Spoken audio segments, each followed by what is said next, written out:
My bad. I'm still old school with the headphones, man. Let's get to it though. Yo, it's Big Ant the spokesman, man. We back.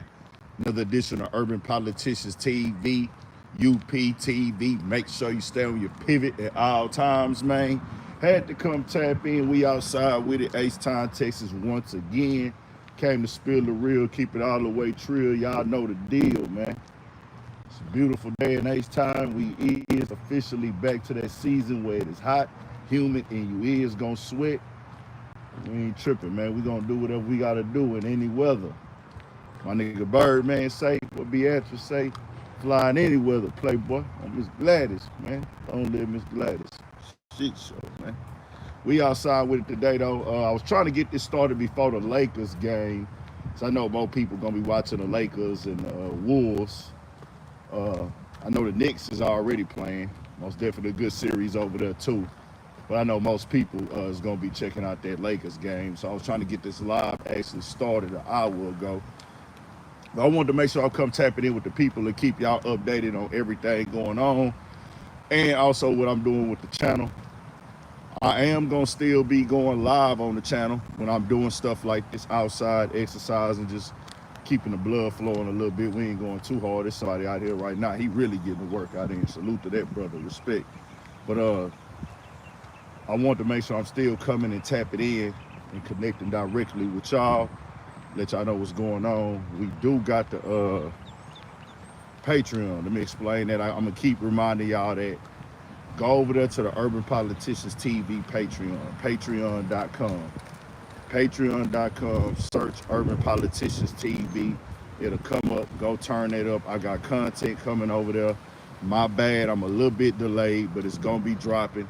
It's gonna be the raw, uncut, just going through the topics and the streams with the microphone in the computer room. I'm gonna be doing those.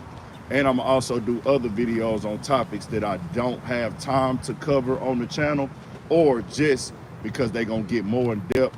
They're gonna be more raw, they're gonna be more uncut. Just you're gonna have some exclusive stuff that's not gonna be dropping on the channel. Might be the same topics, but it might be a deeper dive on some of them and things like that. But it's the raw and the real, and you are paying for this by choice, not by force. I'm just keeping y'all informed. It's an option. We gonna come raw, we gonna come real, we gonna come solid like we've been coming with this, man. And that's what it is. You don't have to pay. You still gonna get a gang of videos on the channel. You still gonna get a gang of coverage on the channel. I'm just gonna have that as a separate thing for the people who want to go over there and rock with that. This is a choice. It's not by force. It's on the Patreon.com. So we still gonna have it going. Let's get to it though, man. We got a lot going on right now. I can't attest to exactly everything that went on with the turkey leg hut owner Lynn. I do know these last few years for them has been very, very bad when it comes to media coverage. Things they've been accused of from people that they've done business with, all the way to the legalities, like legal situations. The news coverage for their restaurant been in the city forever. Been in the city forever. It's been going on. When did they really, you know, they always had a wave in the city, because I remember when they was on Washington, I never ate at Turkey Leg Hut on Washington. I would hear about it. Never got a chance to go though. I never got a chance to go to Turkey Leg Hut when they was on Washington. So then I know when they opened up on Alameda, I don't know exactly what year that was, but I ended up going. And I went a couple times and stuff, and then, you know, I was cool on it. I was okay, cool. They doing their thing, whatever. I didn't know exactly the situation. I didn't know how ownership broke down. I want this to be clear to the people too, because I know a lot of people, they kind of get misconstrued. Even off of my video, I see in the comments, people are thinking, and we're gonna cover a little bit of a few topics. We're gonna get on the Shador Sanders conversation as well. The Shador Sanders conversation will be covered as well in a minute, and we're gonna get on this California conversation right now that I seen with the Viral Way podcast in Haters World, in Fig Community World with Duno and some comments he made and ones that others made. And there is no like real debate to have on it. You can do it, but it's pointless because everybody knows the truth. Everybody knows the truth. And what we're not doing anymore is we're not gonna let nobody spill out false narratives or make false claims, and then we just sit back and take it as in, hey, that's their opinion. No, we're not doing that. You can have all of these opinions, you can have them, but your opinion needs to be based on the truth. We're not gonna let people word semantic us into feeling ashamed or feeling like their voice matters. No, that's how people get over on you, bro. Don't let people tell you, well, this is my opinion. Okay, well, let me give you the facts, and then we can say, hey, your opinion, you're disregarding the facts in your opinion. Are you aware of this? Are you aware of that? Are you aware of this? This stuff is nothing that you can debate when it comes to who created hip-hop, where hip-hop is rooted from, and who has been the driving force of hip-hop. I think a lot of people get confused because they're not educated enough. And I heard Duno speak on it, and this is like the second or third time I've heard him speak very out of pocket on the hip-hop culture. And it don't matter what culture you like or don't like, Duno. It don't matter what music you like or don't like, or what you do and don't listen to. You are getting support, and your demographic and your platform that you are on is based on hip-hop culture, not yours. Let's keep it all the way 1,000, bro. And nobody trips with you. Nobody say, oh, he's not allowed to cover hip-hop. He's not allowed to be on the hip-hop platform. Nobody told you to go start a Latino platform or nothing like that, because we don't be tripping.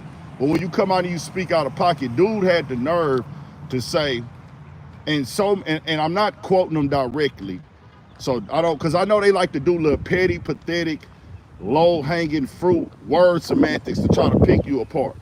So I'm not quoting it verbatim, word for word. But he left the sentiment out there that Tupac would not be Tupac without the Mexican community.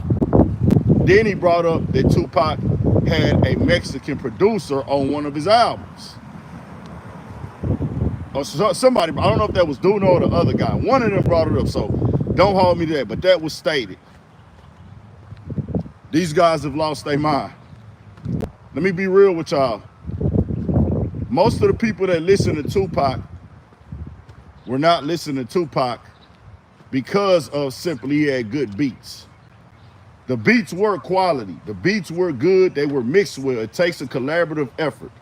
But there are certain situations where the artist, the personality, the voice, and the sound, and the content of the music, it don't matter what beat they on. Tupac is one of those guys. This isn't like you got a super duper, hey man, I'm the best producer ever, whoop-de-whoop. Now he has those ones was okay, the beat is on the same level as the artist. Tupac made those beats have life. It wasn't like this producer was around just producing. It's not like that producer, and salute to bro. Salute to the producer too, man. Salute to Jay. We're not downplaying his contribution at all, but we're not gonna let these guys miseducate. And the people that were supporting Pac were not supporting him because the beats were good. Pac was an actor, Pac was a speaker, Pac was an activist, Pac was controversial, Pac was crazy in his own way. It was 20, 30 things that made the people love Pac. And you never heard it say the beats. It was never, oh, Tupac beats are so good. Y'all didn't fuck with Pac Duno because he had good beats. But I don't expect Duno to know any better because he's already shown me he doesn't have a like. He's not informed. He's ignorant to a lot of information. And I think dude is like 22. Nigga, you ain't even lived long enough to understand and know what's really going on. You could get on here and speak. The thing about podcasts, y'all, I know because y'all don't do it. A lot of y'all watch podcasts, y'all are fans of podcasts. So y'all have these like these guys on podcasts I listen to, even me. I'm not always right. I don't always have the answers, but I'm gonna base my opinion off of facts. And you can disagree with my opinion, but my opinion will be based off of facts. Y'all buy into and listen to dudes who are not basing their opinions off of facts. They just getting on podcasts saying anything. And that's a fact. So let's get over here real quick to this turkey leg hut situation. This is an H-Town story. I've most definitely been there before. I think a lot of people got confused with my video. Lynn allegedly, the owner of Turkey Leg Hut, former owner of Turkey Leg Hut, just closed down. But I think they had opened up another one. I had seen the video recently. I think they was doing Turkey Leg Hut, Oyster Hut. They had opened up a new restaurant, him and his wife. Because I seen that video going viral in the city when he was getting on to his employees about being on their phone. And cool, whatever, do your thing. With him, he did not burn down the Turkey Leg Hut, y'all. A lot of y'all are thinking that. It's a spot that's 1 block away. It's 1 block up the street. It's on the same street, just a different cross street. So the main street is Alameda. It's 1 street, 2 streets away off of Alameda. So it's a cross street. So basically a block and a half. It's a spot called 5015. His former business partner owns 5015. Former business partner. Now I don't want to put a theory out there or nothing like that. I don't know if when they say former business partner or ex-business partner, I don't know that they end that business relationship on good terms or what happened. But I do remember the spot being burnt down right up the street from Turkey Leg Hut, 2020.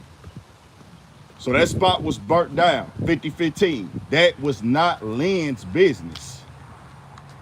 That was not Lynn's business. Now, it was on the same block as Lynn's business. They also opened up serving food, vibes, hookah, music, alcohol. It's the mix out here. Turkey Leg Hut was more of a restaurant. Restaurant with vibes. Turkey Leg Hut didn't want you to dance in there for real, which that's their business, that's their right. You know, it's a restaurant. So they tried to say, hey, no twerking in our restaurants, no dancing in our restaurants. We're gonna have different types of music playing. We're not gonna turn this spot up. This is a restaurant to come sit down and eat in, but we do offer the vibe of music, and we offer, I wanna say you can smoke hookah outside. 5015 has the Houston Collective. If y'all don't know about it, if y'all never been here, the Houston Collective is the multiple amenity thing where your spot is gonna have hookah, it's gonna have a bar vibe, it's gonna have TVs, it's gonna have the lounge vibe, but they're also gonna have music. And there are places for you to dance. Even if there's not an official dance floor, there's areas where people will be dancing and it won't look out of place. You're able to go up in there and dance. You can post up at a spot, you can stand around, lounge around, or you can go to the bar and post up. Sometimes it gets so jam-packed, you'll be just standing up. They got the music playing, they got the games on. And also 5015, they have a stage in there. They actually book artists there, walkthroughs and performances, and they book comedians, and they just be turned. They serve food as well. That's kind of what the vibe is in H-Town for a lot of these spots. So I don't know. I'm gonna say innocent until proven guilty. on his allegations. They claim him and 4 others. 2 of the guys already indicted. The other 2, it's 3 of them total already, Lynn being one of them. The other 2, they said their indictment is sealed. They are going to go after them later. We don't know when later is. 2 of the guys already went, got their charges, got released. Lynn has to go to court Thursday for a detention hearing. Now, this is the time where accountability and responsibility and intention are the most important parts of conversation. If, because I'm not going to convict nobody from a cell phone, if you sent somebody to burn somebody's restaurant down, as they allege, he got these other 2 guys to do this, allegedly. If you did that, you're going to have to go, and that would be 4 years ago that he would have done this, 5 years ago. That would mean, as a man that was approaching 40 years old, you woke up one day and you told somebody to go burn a man's restaurant down. This is not his restaurant. Mind you, y'all. Yo, that would be the most negligent thing you can do. There are homes, say this again, houses. There are homes right behind 5015. Talking about right next door. This is the main street, Alameda. On parts of Alameda, you know, you got shopping centers, you got just a standalone location, but behind it is people's backyards. The building ended up blowing up. Y'all seen the video, which according to the feds, this is a federal indictment, not a state. According to the feds, this indictment is based upon a phone call that was made 3 minutes afterwards, based upon, of course, let's keep it a band, somebody told something, somebody gave up some information. This is just how it works. And they're gonna go for the gusto. They're like, hold on, bro. Not only has Lynn been to federal prison before, and I'm firm on, hey, if a man does his time, pays his debt to society, and he's changing his life, he deserves a chance. I'm all for that. And I'm also for, hey, if you out here trying and you figuring it out, you might not be walking a straight, narrow line. But if you're not out here affecting other humans, affecting other people, damaging other people, or putting other people's lives in danger, I don't let the laws of the land dictate how my morals are. The laws of this land, the laws of this country, I will never let them guide my morals in full. Now, some of these laws do align with my morals. And everybody has their own set of morals. But some laws, they align with my morals, some don't. Whatever.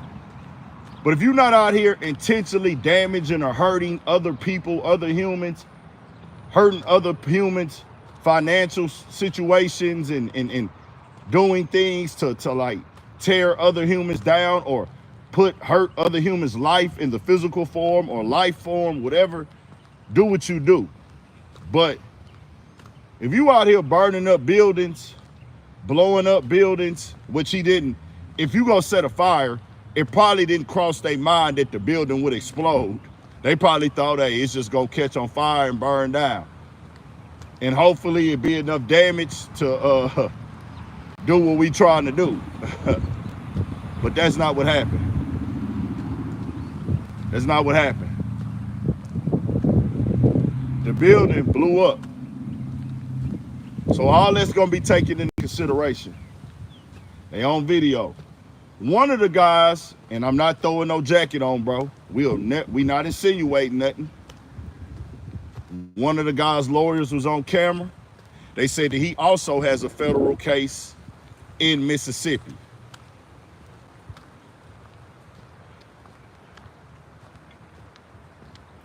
And I don't have this blind, I know now in this world that we live in, I'm never signing up for and subscribing to it.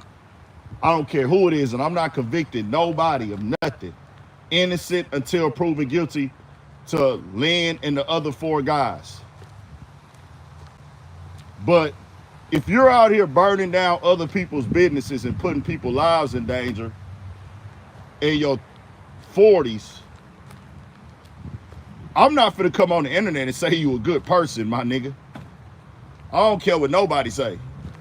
So I'm not the type of person to try to, you know, woo and all this, but it's like once a person reaches a certain level of success, and this is not even talking about him, Lynn, just in general, I peep how fake a lot of humans are. When they become a fan of somebody, they have a sense of blind loyalty and a sense of selective viewership where, hey, I'm only gonna judge this person off of their good. I'm only gonna celebrate this person and highlight their positive, even if they negative outweighs their positive by 10. And I'm not just putting this on Lynn. I see this a lot throughout the internet. You're never gonna find a perfect human. I'm most definitely nowhere near perfect. I'm not nowhere near perfect. I want that to be clear with y'all niggas. Let's make that very clear. Ant of Urban Politicians TV is nowhere near perfect. He's never going to be perfect. I'm under God. I understand that. But what we're not going to do is create false narratives for people on this platform because we like them, because we're fans of them, because we like to see how they shine and we think they're funny. No, my nigga. That's called being fake. Y'all know that though. Y'all know that though. But I know a lot of y'all don't have a mind of your own, and that's cool. Maybe you'll get there one day. The worst thing a man can not have in this world is a mind of his own. I don't expect nothing out of women. Women move off of emotion, and that's cool. Women are not meant to lead.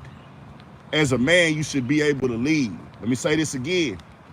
Women are not meant to lead. A lot of women, unfortunately, have been placed in leadership positions through having to raise kids without fathers, single parent homes, environmental issues, fathers passing away, fathers going to prison or just not being there.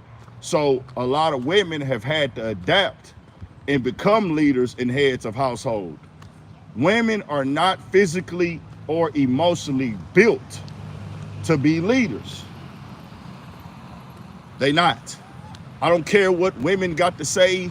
I don't care about that lame opinion, misogynistic. I don't care about any of these new terms that they decide to start calling niggas in 2020 that make y'all niggas shut up and not speak y'all truth, my nigga. There's a reason why the man gives the woman his last name. There's a reason why traditionally the man is supposed to go to the woman's father and ask to marry. There's a reason why women expect men to take care of them, because the man is supposed to be the provider and the leader. The woman is supposed to be the support system. But I know now in today's world, y'all let women tell y'all how it's supposed to go. I will never subscribe to that. And one thing I don't listen to, anybody who in their feelings, I don't care. You can never give me advice. Half of y'all that be trying to get offensive and give me opinions, you have kids with somebody that you didn't know when you had the kids and you hate them. You can't offer me advice until you acknowledge what you have done wrong first. It's a lot of women that will get on here and argue, fuss, yell. I hate every time I fall victim to this nonsense of arguing with a woman. It kills me because I know I'm not supposed to be doing it. So when y'all, they win. Anytime a man argues with the woman and gets loud with the woman and gets upset, that woman won.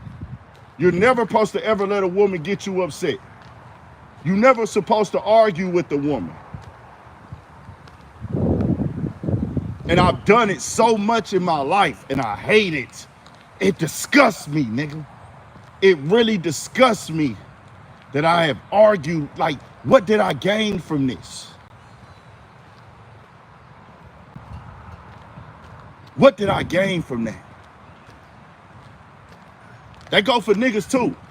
You got a bunch of lame niggas who hate their life, hate the girl that they're with, hate the fact that they had kids with these women, and then try to tell me who I am or what I'm pushing. All right, nigga, let's talk about what you got going on right now with the women that you have chosen to deal with, and we'll go from there. So you didn't know that first girl. Okay, cool. You had that baby with her. You hate her guts. You're on child support. Okay. Woo-de-woo, woo-de-woo. Then another dude, hey, next baby. You had a baby with this woman. Y'all was shacking up, living life. Woo-de-woo. Nothing wrong with having kids. Everybody want kids. But let's stop acting like people are qualified more to speak on these certain situations if they're not going to highlight where they went wrong and the mistakes that they've made as in form of the word misogynistic or a guy that is, what's the other word they got for it? These other words. I'm just saying all that to say, men are never supposed to have some type of weird concept or letting people's opinions shape how they move. I was that guy before a little bit too, never 100%. I never was fully committed to, hey man, I'm only moving off of how people feel, I'm looking for approval. We've all fell victim to that before. Acceptance, approval, kind of being looked at as cool, being down. We've all went through that. But as a grown man, you're not supposed to have some type of blind loyalty to some fuck shit based off of fame, celebrity, money, clout, status, or talent. So, I was saying that to say, yeah, innocent until proven guilty. But if you burnt down somebody's business, fam, you got to take the consequences for that. That's on you. You can't do that, fam. And let me tell y'all something. I'm going to tell you how fake people are. Y'all will let somebody y'all follow on the internet do all type of, and I'm not speaking on his situation, innocent till proven guilty on him. We've seen other situations where y'all will let these people y'all follow, these people y'all fans of, celebrities, do all type of fuck shit and still be 1,000% down to the ground with them. They can't do no wrong. But people you grew up with, let me say this again, celebrities, people on social media who got followings, people on the internet, people who y'all know famous, people that y'all know who got a lifestyle that they presenting, y'all will let them get away with the weirdest fuck shit ever. But one of your family members, somebody from your neighborhood, somebody you went to school with, if they do that, you gonna say, hey man, I ain't that nigga weird as fuck, nigga, fuck that nigga, bro. That shit is crazy to me, bro. That shit is fucking crazy to me.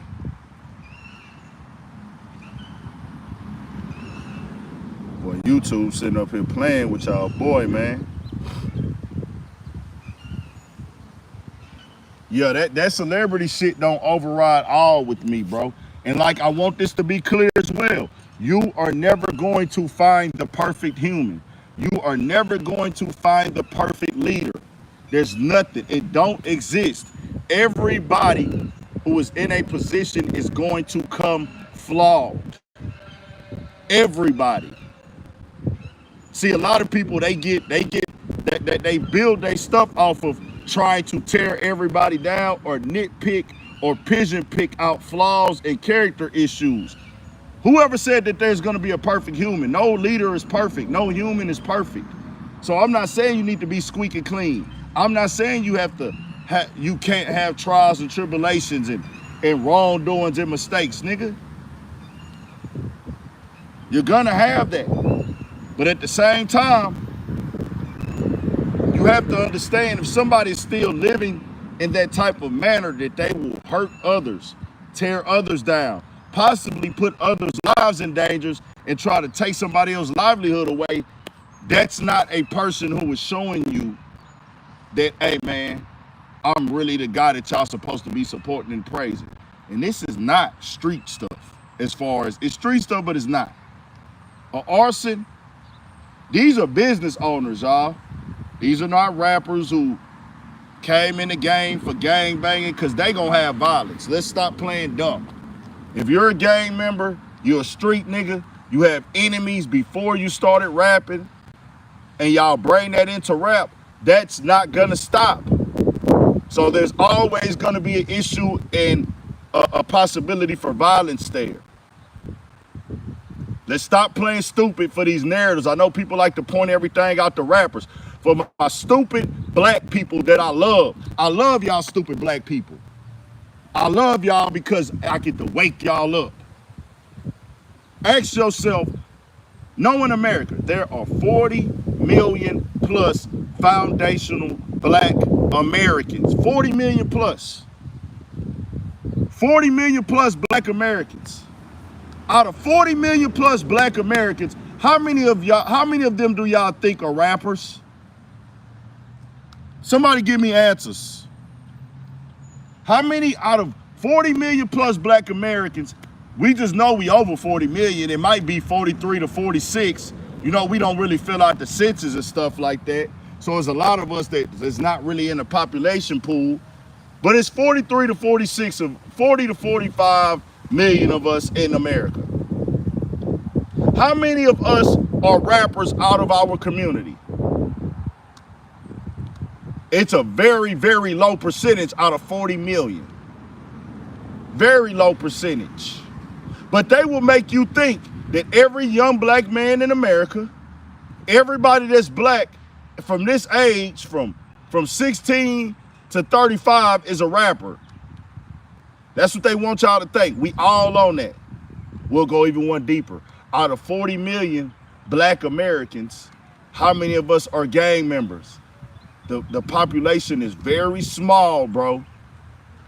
The black Americans in this country are not made up of how many gang members we have, how many rappers we have, how many dope dealers we have. That is a very small percentage of our population, y'all. Very small. But they want y'all to think that that's the majority, and y'all fall for it. Majority of our community, well over more than half, are not criminals, are not gangsters, are not gang banging, are not shooting and not killing. Even if you look around the black neighborhood, majority of your neighborhood is not gang members, bro. Majority of the people in your neighborhood are not gang members. If you go focus on a certain demographic of the neighborhood, then yeah, of course, because that's what you're looking for. The people that get up and go to work every day, they don't make up for the black community. But y'all let them tell y'all how to think. Y'all let them tell y'all how to feel. We not doing that on Urban Politicians TV. So I'm gonna say this again for bro. Innocent until proven guilty. But if you did this, you gotta take the consequences and accountability. I'm not gonna come over here and spread no lies or no rumors. I've seen the rumors, keep it a band. The arrest has been made. I've heard rumors. Being in Houston, I am somebody that frequents 5015. I love that spot. I love 5015. I planned on going yesterday, didn't get out in time. Planned on going yesterday to watch the Rockets game. I'll probably go catch the next Rockets game up there, or game 4 next. Game 5, I'll probably go there for sure. I might not catch game 4 there, but I'll for sure probably catch game 5. I fuck with 5015. I like that spot. It's a vibe there. I love it. Right across the street is Faces. Alameda is a multi-million-dollar block. If you have a business of operation over there, I say it's a multi-million-dollar block because if you have a location there in a business, the amount of traffic, the amount of people, the amount of things that go on over there, you have an opportunity to reel in a multi-million-dollar revenue off of being on that block of Alameda. Just know that.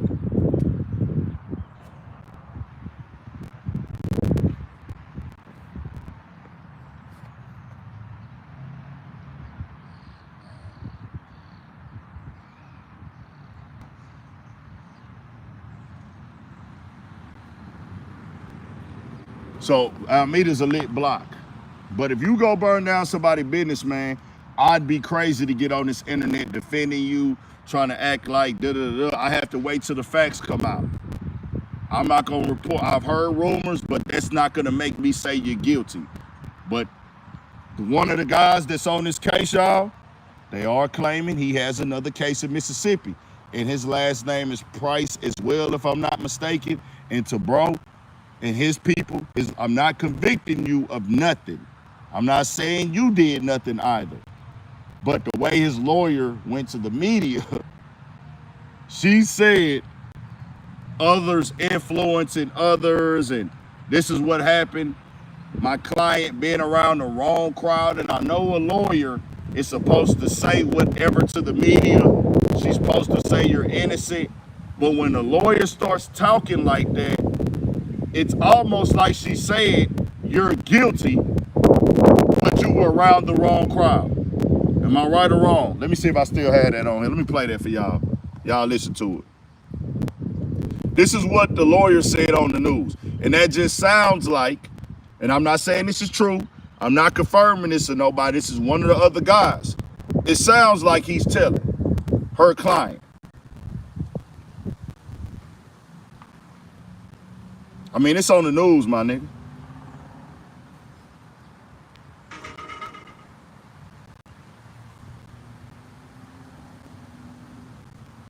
We gonna get into the Shador stuff in a second, man. In the explosion of bar 5015 5 years ago that was caught on camera, that popular spot blew up 5 years ago, scattering debris all over the place. Yeah, and this afternoon, 3 arrests in this case, including the former owner of the embattled turkey leg hut. Lynn Price is accused of paying people to send that bar up in flames. Price and his alleged accomplices appearing in federal court in the last 2 hours. Jason Miles live there with the latest details. Jason.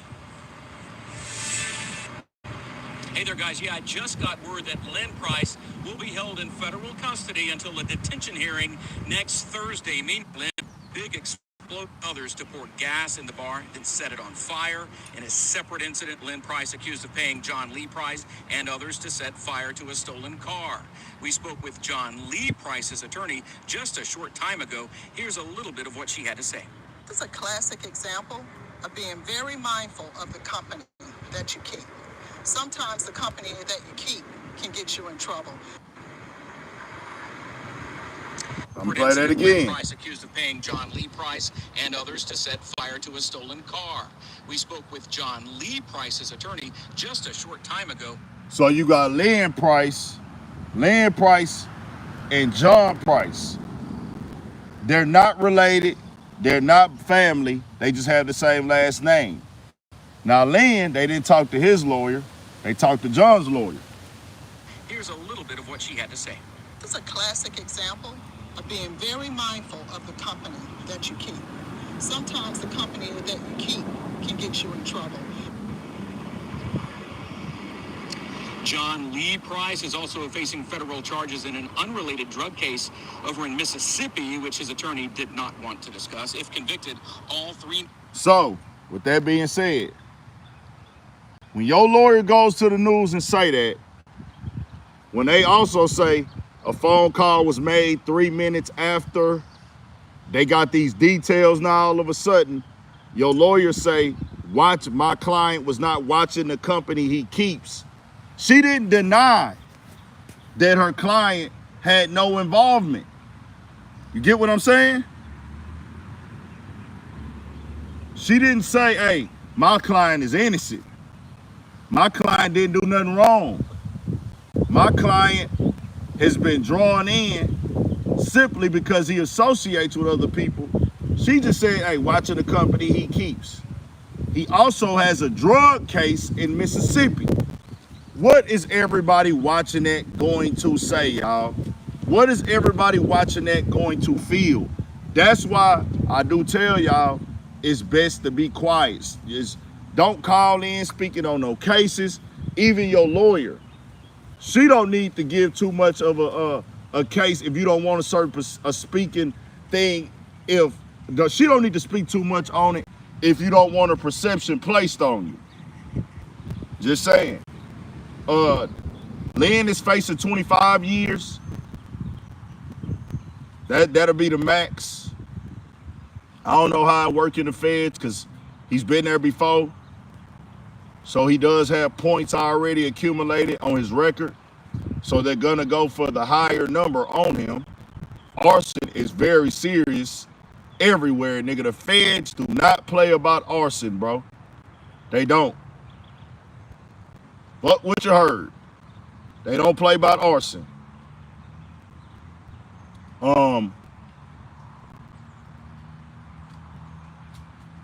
I don't know if he could plead guilty for like 10 to 12. I don't know. But when the feds put this indictment together, they had what they wanted, they had what they needed. And I want this to be known too for y'all, bro. When the feds come with cases, their goal is to get you to plead guilty.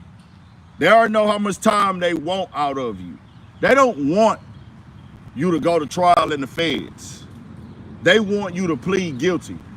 The feds don't look forward to going to trial. They're not saying, hey, we're taking this guy to trial. They saying, no, the max is 25.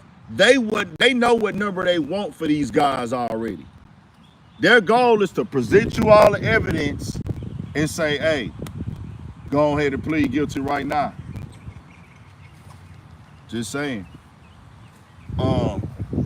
Innocent until proven guilty. We not gonna convict nobody from no cell phone.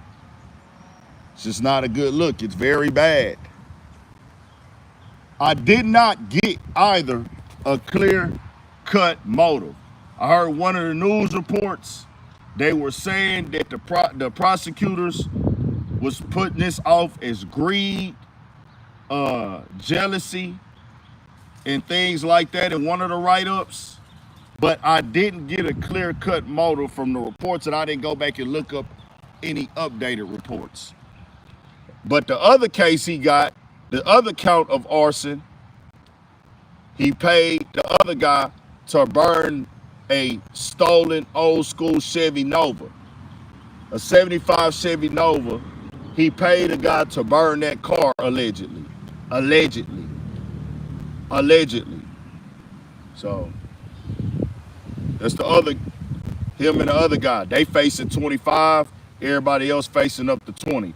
On top of the fact, he also has these other just bad public perception in the media.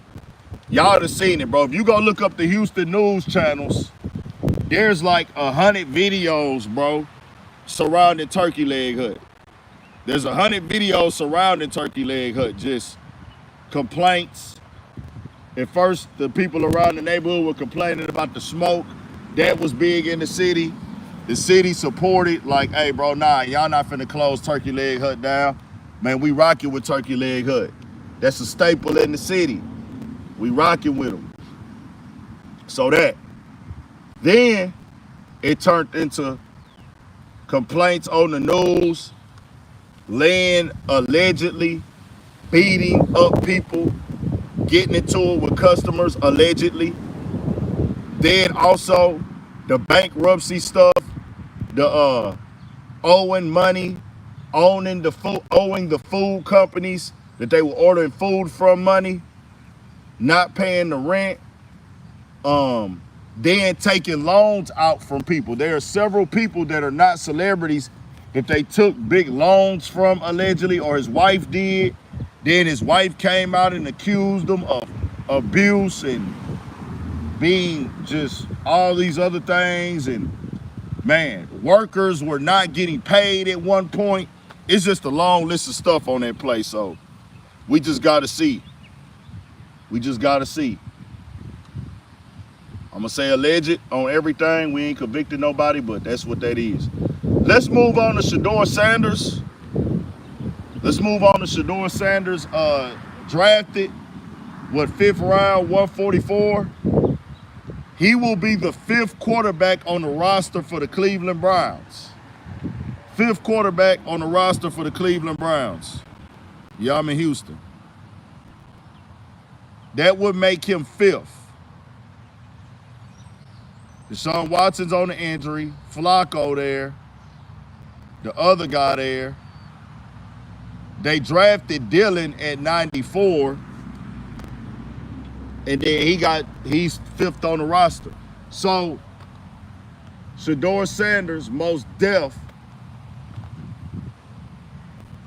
Even if he would have went as the 3rd quarterback, it would have been like, okay, cool.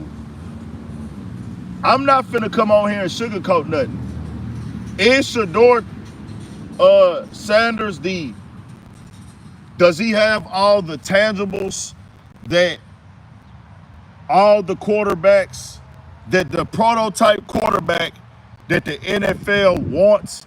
Does Shador Sanders have that? No, he doesn't. That head over heels prototype and attributes and skill set that the NFL has traditionally went for, he doesn't have that. And there's a lot of other quarterbacks in the league already who don't have that prototype anymore. And when I say that prototype, 6'3" or taller, 6'3" or taller, 200 and something pounds, arm, accuracy, woo, all that in one. Shador Sanders has the accuracy. He does have the accuracy. He can throw from the pocket. He's got the arm. There's certain situations he didn't have an offensive line this year. The offensive line wasn't top tier in Colorado. We know that. But him going 6th in the draft, that didn't make any sense at all. Politics are there, no doubt about it.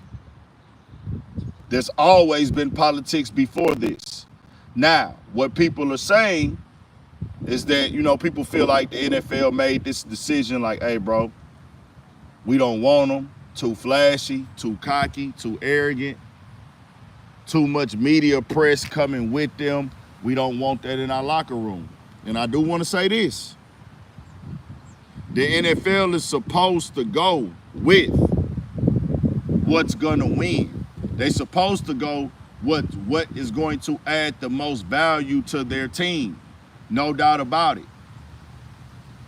And I'm not saying that Shedeur was not better than other quarterbacks that got drafted before him on some of them. You can rate them however you want to rate them. No team felt that if you're going to say that, that's what I'm saying, if you're going to say that they hating on him, they didn't want him on there because of this or this or that, or they was just jealous of Dion, they don't like his dad, they would also fall in line with, hey, man, we don't feel that Shador Sanders' talent overrides everything that comes with them. Let me say that. As opposed to also what we need on our team right now, based off of what else we want to draft. And I'm saying for the other people who didn't pick a quarterback in this draft. Because out of 144 picks, 138 did not select a quarterback at all, y'all. Let me say that again. Out of 144 picks, 138 did not select the quarterback at all. So the teams that selected a quarterback before him, those are the teams you look at. Now, there are some teams, they might have said, well, we can use a backup. But a lot of them said, hey, we don't want to deal with the hassle. We don't know how the interviews went. We don't know how any of this stuff went. We don't know how any of this stuff, what the decision was. We don't know about the blackballing.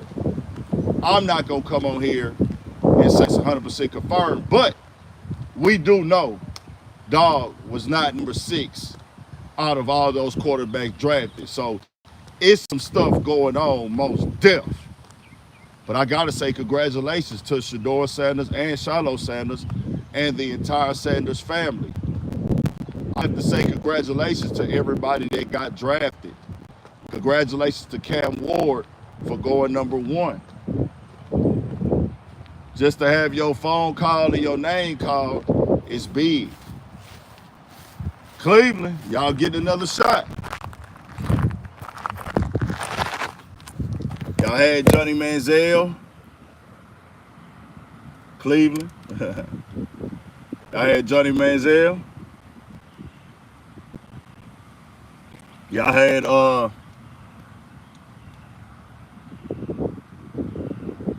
it's crazy because Cleveland had Johnny Manziel and Josh Gordon.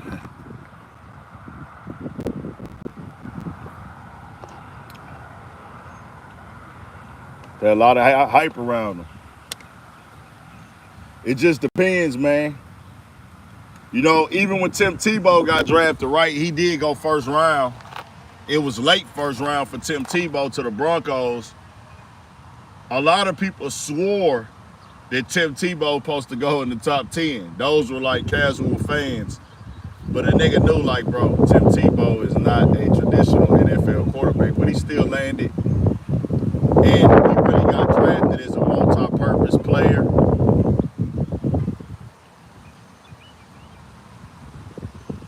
But just know it's just layers to it, bro. But y'all need to remember that the NFL is political, bro. NFL is political and will always be political. NFL is political and always will be political.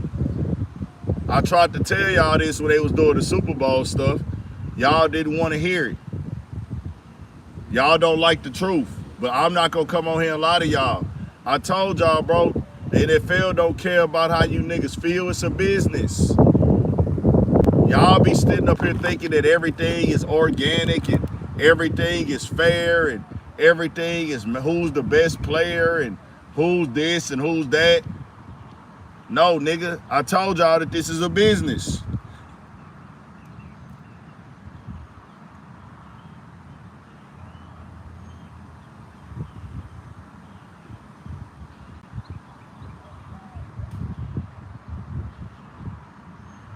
Yeah, we working, man.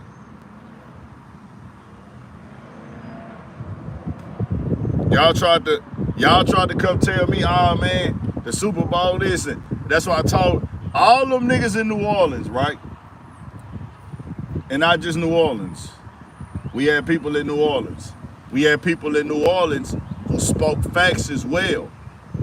It was people in New Orleans during the Super Bowl who spoke facts. A lot of people in New Orleans.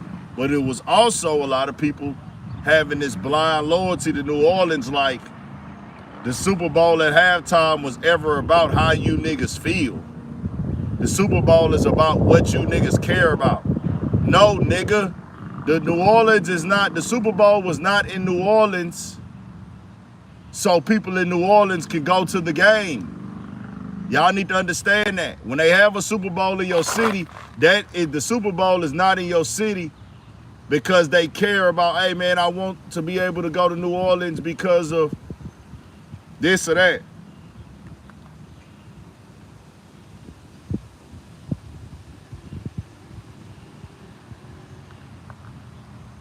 New Orleans is a good city for the Super Bowl.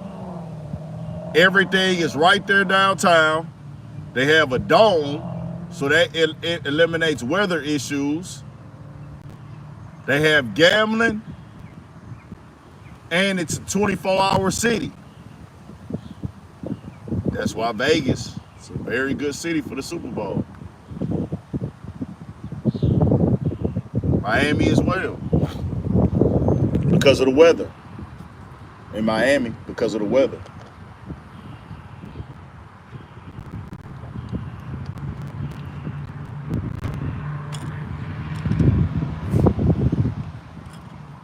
So, we'll see what happens. Congratulations to Shador Sanders, man.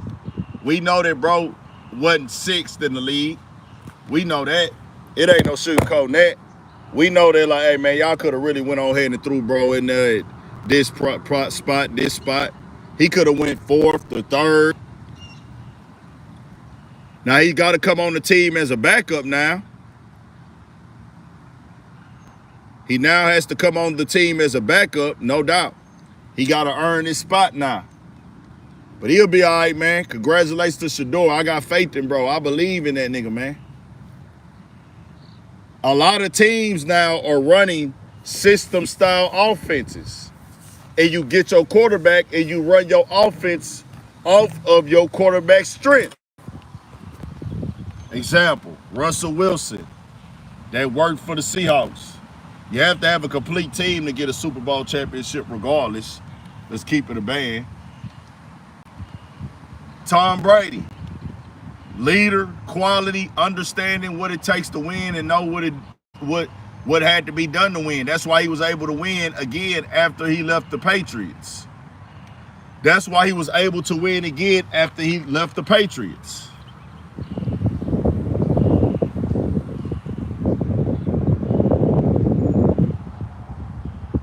Philadelphia Eagles. Jalen Hurts is in a system, and that system is him being able to execute his qualities, the things that he's good at. That's what you do. That's how you win Super Bowls. So if Cleveland, whatever player they decide to go with, if you go with Shedeur, Shedeur has what it takes to be able to win. Are you willing to create the system around Shedeur? It can be done. Now, is Shedeur as fast as his dad? Of course not. Come on now. Dion is one of a kind. Is he fast as Michael Vick? Of course not. You know what I'm saying? But bro can get the job done. Give him a shot, man. Give him a shot. Congratulations to them. Shador Sanders, Deion Sanders, the entire family. Travis Hunter went 2, Cam Ward 1. Homie from UT, who from Humble, he went in there. We had a few people from Houston make it in the draft this year, man. A few guys from Houston made it to the NFL this year. Congratulations to all of them too, bro.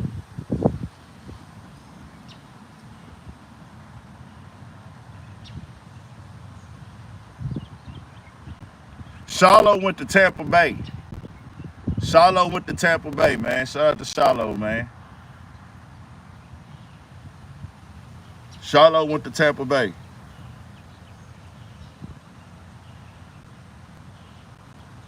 Turn us up, man. Turn us up. Let's move on. Let me holler at everybody in Cali, bro. And this is just the call of facts, the facts. This is not no Texas versus Cali stuff. And I couldn't name all the podcasts in the title. That's why they not typed there. I couldn't name all parties involved. And I don't know exactly where everybody is from. And then I see a lot of people commenting in the comments. So I just want to say this, because it's being spoken in the sense of California. This is not Cali versus Texas. This isn't no beef with Cali. We've been covering the core, the creation, the lineage and history of hip-hop for a while on this channel. Last year, it got turned up even more with everything going on around the, you know, the,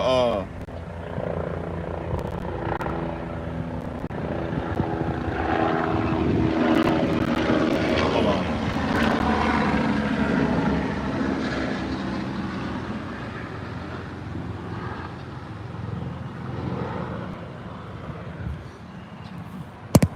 what has happened now, there's became a conversation out there in California about support with hip hop. And then that leads into what hip hop is and the history of hip hop. So I don't know who started the conversation. I don't need to know. But to my understanding, and I know some of y'all are gonna pigeon pick and try to like find flaws in the way I'm delivering it or what happened first or didn't. The grand scheme is there was a podcast and a conversation was being spoke on where it was said that blacks in hip hop put a lid on, shortstop, or kind of hold back and gatekeep Mexican rappers. And I said, wow. I said, wow. That should never be echoed. That should never be said because it makes entirely no sense. Hip hop is the culture, y'all, that we live for free every day. I keep telling y'all this. Every black person is not hip hop. Every black person won't tell you that they're hip hop. But every person that is hip hop that is black, they make everything they do hip hop, including the people that are black that are not hip hop. So, for instance, I'm from Houston, Texas, right? In hip hop, we represent where we're from. Once I'm a black man from Houston, Texas, and I'm repping Houston, and I make it big, guess what's going to be a representative of black people out of Houston? Whether they're hip hop or not, it's going to be that artist. That's just the way that it works. I'm repping Houston, Texas. I'm black. I come from a black community in Houston. I shout out that community in my music. I represent that community in my music. But guess what? There's a bunch of other black people who are from that same community. Now, even though they're not hip hop, what do we have in common? We're from the same community. So our parents might know each other. They might have grew up around me. They might eat the same restaurants that I rap about, the same corners that I rap about. They live amongst those same corners. They go to those same stores.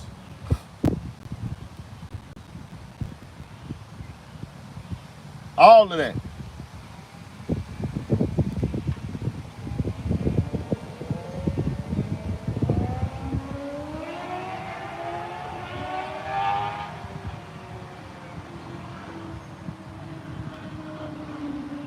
Just know that. So,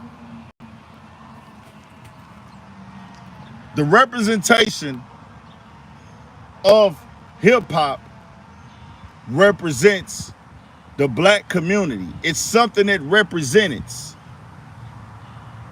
Does everybody in the black community do what hip hop artists do? No. Is everybody from the black community a rapper? No. Is everybody from the black community in the gang, the street, whoop-de-whoop? No. But we have something in common. We're from the same area. We're from the same neighborhood. But we don't dictate who becomes a high-level superstar in rap because there's a business with it. We are the culture. We create the culture. We reinvent the culture. We tell you what's next. We influence it. We can stamp you all day as a rapper as black people, and that does help. Once a black rapper that's lit, and it helps even with another black rapper. Another black rapper, a black rapper co-signing a rapper that's not black, that is the biggest boost that gets them turned on. Eminem is not Eminem without Dr. Dre, y'all. Eminem is not Eminem without Dr. Dre. That's a fact. Eminem knows that. Shout out to Houston, Houston Foodie 713. I appreciate the donation, man.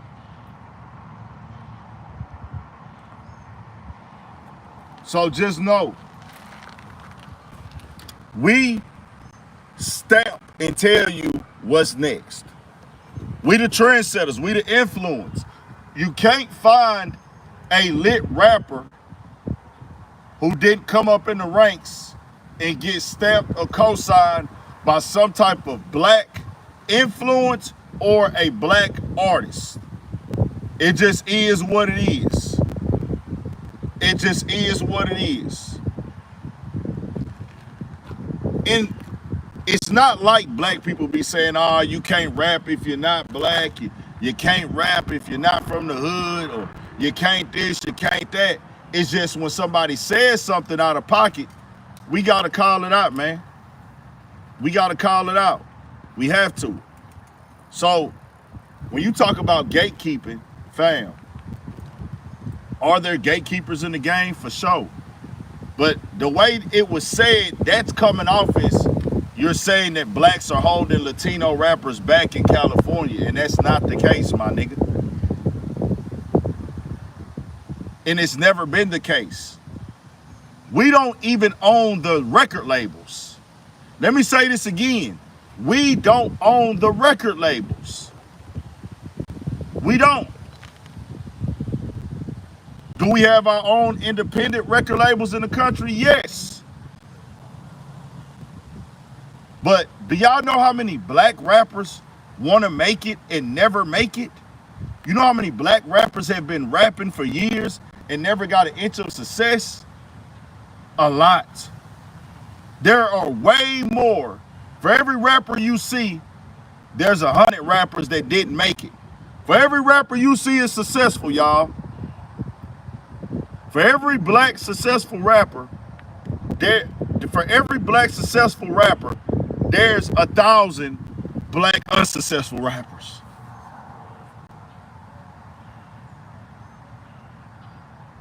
So to put that off like it's a color thing, no. We're not doing that, bro. That can't and will never, and it has never been rooted in truth.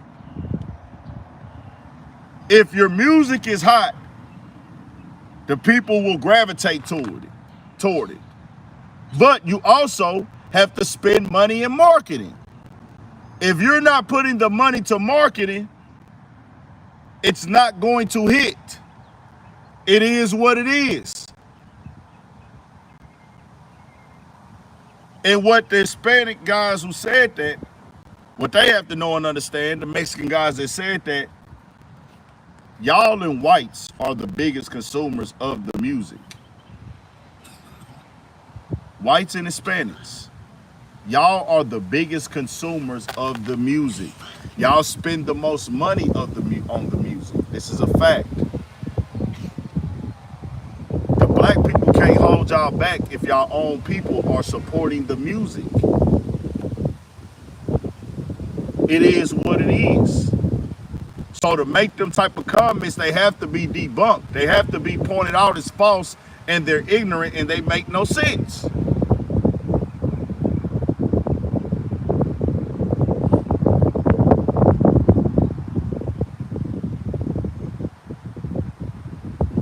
Just keeping it a band, y'all. Just keeping it a band. You have to know that. You have to understand that. You have to get hot. You have to build a buzz. You have to make it to where you are undeniable. You have to have top tier talent, top tier sound. You can have your opinion about what artists you like more, but it's about what the people like. The people have to believe it. The people have to rock with it.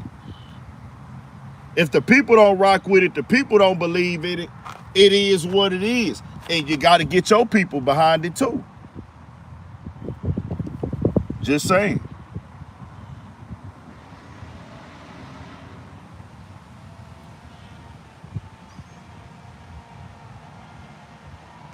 So when I hear them type of comments, that's out of pocket. That's out of line, bro.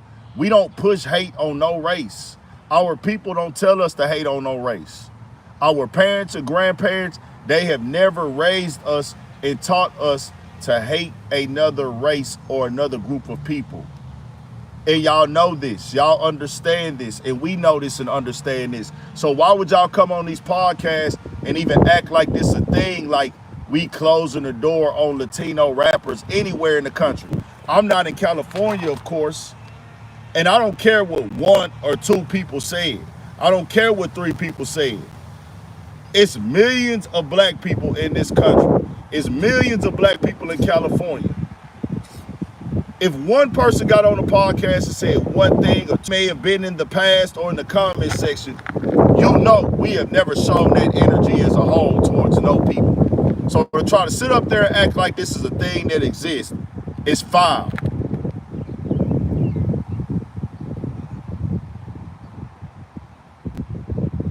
It's foul. One thing about us, we jam all types of music if it's good, bro. If you can rap, we gonna listen to it. If we can relate to it, you got some soul, you got some flavor. I used to rock with Money Sign Sway in Cali. I was on, bro. I got the DMs to prove it. I tried to reach out to bro for an interview. God bless his soul, rest in peace, before he got killed. Before he got killed, I tried to reach out to bro. I was rocking with him. I was rocking with OGeezy, Shoreline Mafia, nigga. You understand? I rock with Peso Peso. I got Peso Peso interviews in Texas. I'm locked in with all I haven't really met any of them as late as I used to because I don't be on the scene no more, like doing interviews and stuff. I used to be on the scene at every event, every party, every listening session, trying to lock in with all the artists. They didn't have to have a following or nothing. Bro, do y'all know how many Mexican rappers I put on my platform? I've interviewed so many Mexican rappers, bro. A gang of them. I got Mexican supporters, a lot of them. So we not doing this shit where we sitting up here playing these games where these dudes out here pushing these narratives. I don't know if they doing it to race bait. I don't know what's what. I got Mexican people that see me and ask me to take pictures, nigga. But I also got to say this for the niggas out there.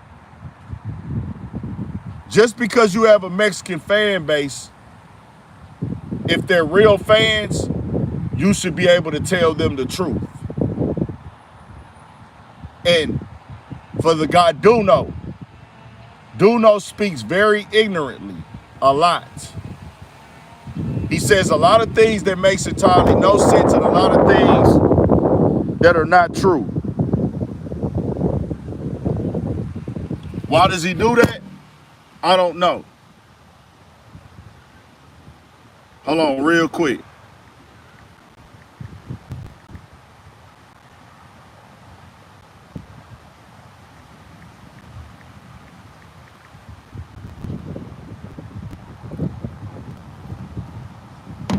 So there was an argument being pushed, and I don't know if it was Duno or the other guy, because Duno said that there were basically Mexicans made, or Tupac wouldn't be on the level that he was on if it wasn't for the Mexican community. He pointed out that most of the fans, when they do their shows or whatever, are Mexican. I don't know if he was speaking on the Fig Community World shows or not, or whatever. Either way, tell Duno something, bro.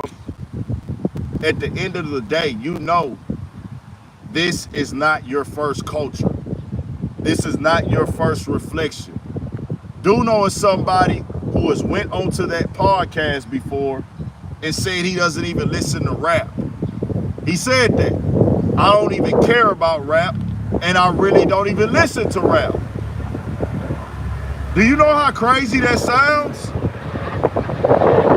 To give these strong opinions about rap? We've heard several of them push, where was the Mexican representation? Where's the Mexican representation? I heard the other guy speak on the Kendrick Lamar pop-out show. On Juneteenth, he complained about the Mexican representation. I said, whoa. See, you have to call this stuff out now with platforms so you can teach and educate. We are never gonna get better running from the real conversation. But I don't care. I'm not trying to change nobody's mind. I don't care how nobody feel. In all those guys at Fig Community World, I did not see that full clip. Y'all should have not ended that conversation. I didn't see it. I didn't see it. But this is like the second or third time I've heard something like that come from Duno. He has to be told on camera, hey fam, that's not how that work. All that being passive and understanding the stuff, no, bro.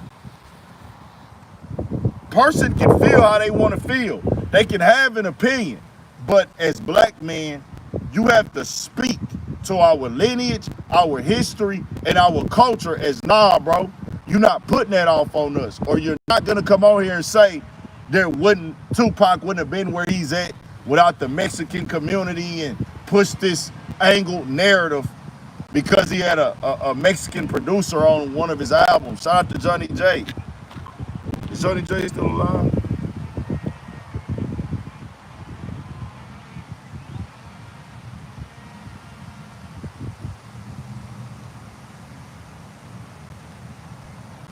Y'all didn't even know.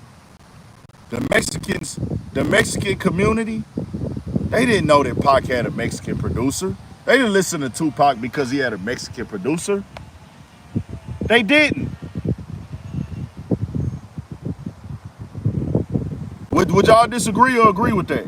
Did the Mexican community listen to Tupac because he had a Mexican producer? No.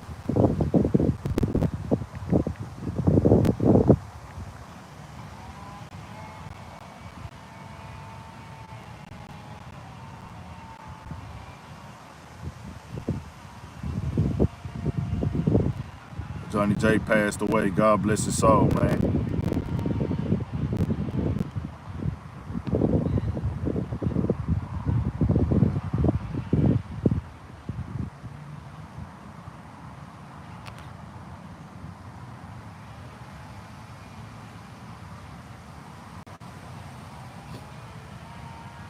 They said allegedly, they say he killed himself in prison. Allegedly. Great producer. Legendary producer. God bless his soul and condolences to his family. They say allegedly Johnny J killed himself in prison. He produced 100 plus songs for Pac. Upwards of 150 or better. But nobody, the Mexican community didn't listen to Pac because he had a Mexican producer.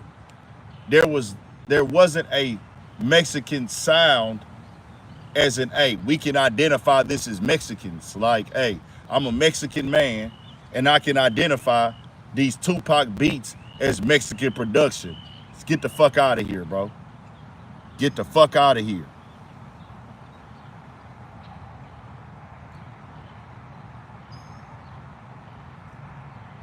Let's keep it all the way 1,000.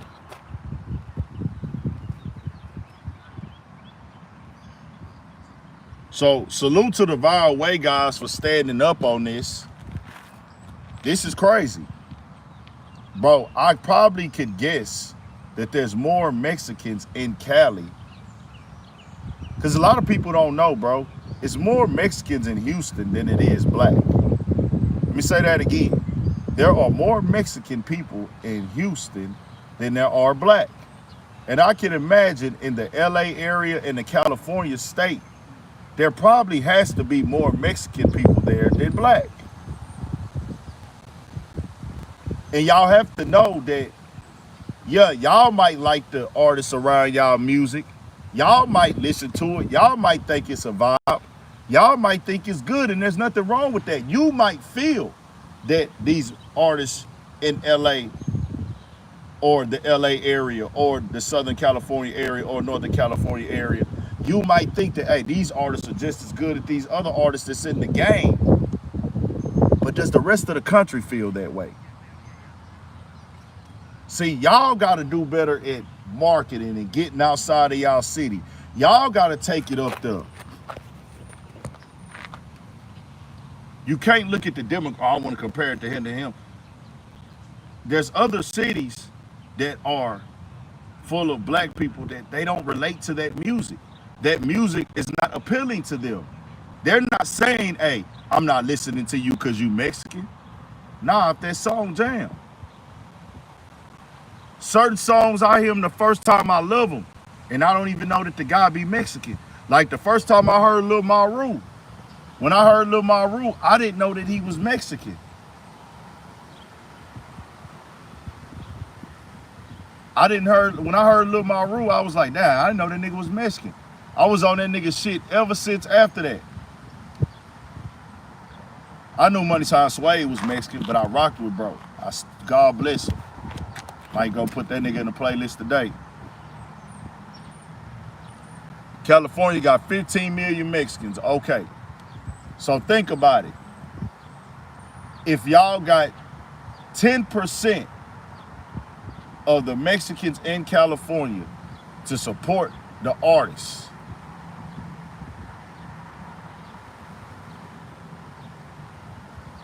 think about how much y'all can sell.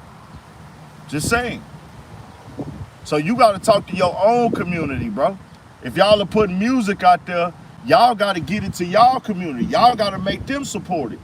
They support our music in our community, not because we telling them not to support y'all. They choosing not to support y'all. They like the black artists more. They like the black artists more, bro. It just is what it is.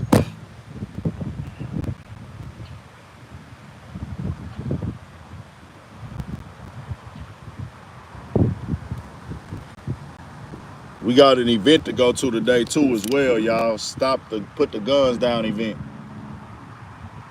Trying to let this video get done, man. YouTube fucking me up right now.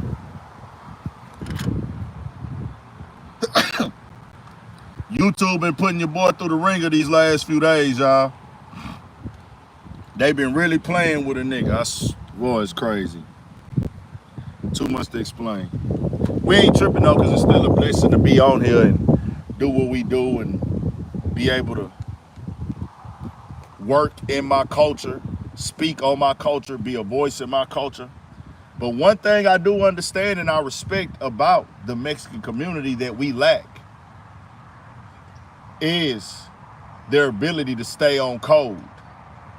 The ability of the Mexican community. That's why I respect La Raza. I respect La Raza because they stay on code no matter what. Us, and we don't need to be beefing. We're not pushing for beef. We're not pushing for violence. Nigga, everybody know I'm not pushing violence. But we have niggas that will try to tether the fence or act like things are not true because they don't want to deal with the truth.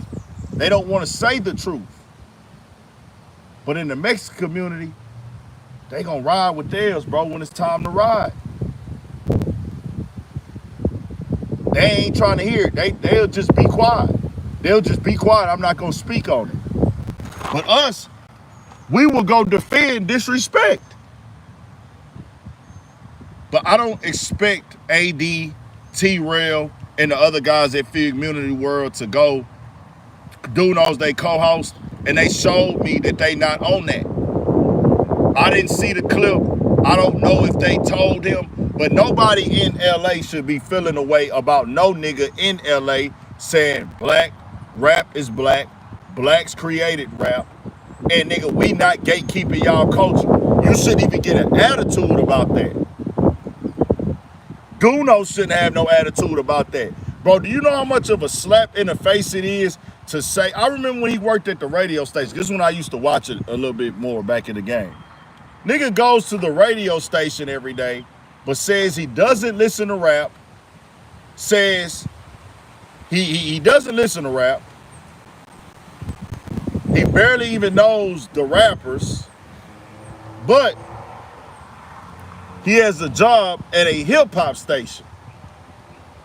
Do you know how crazy that sounds?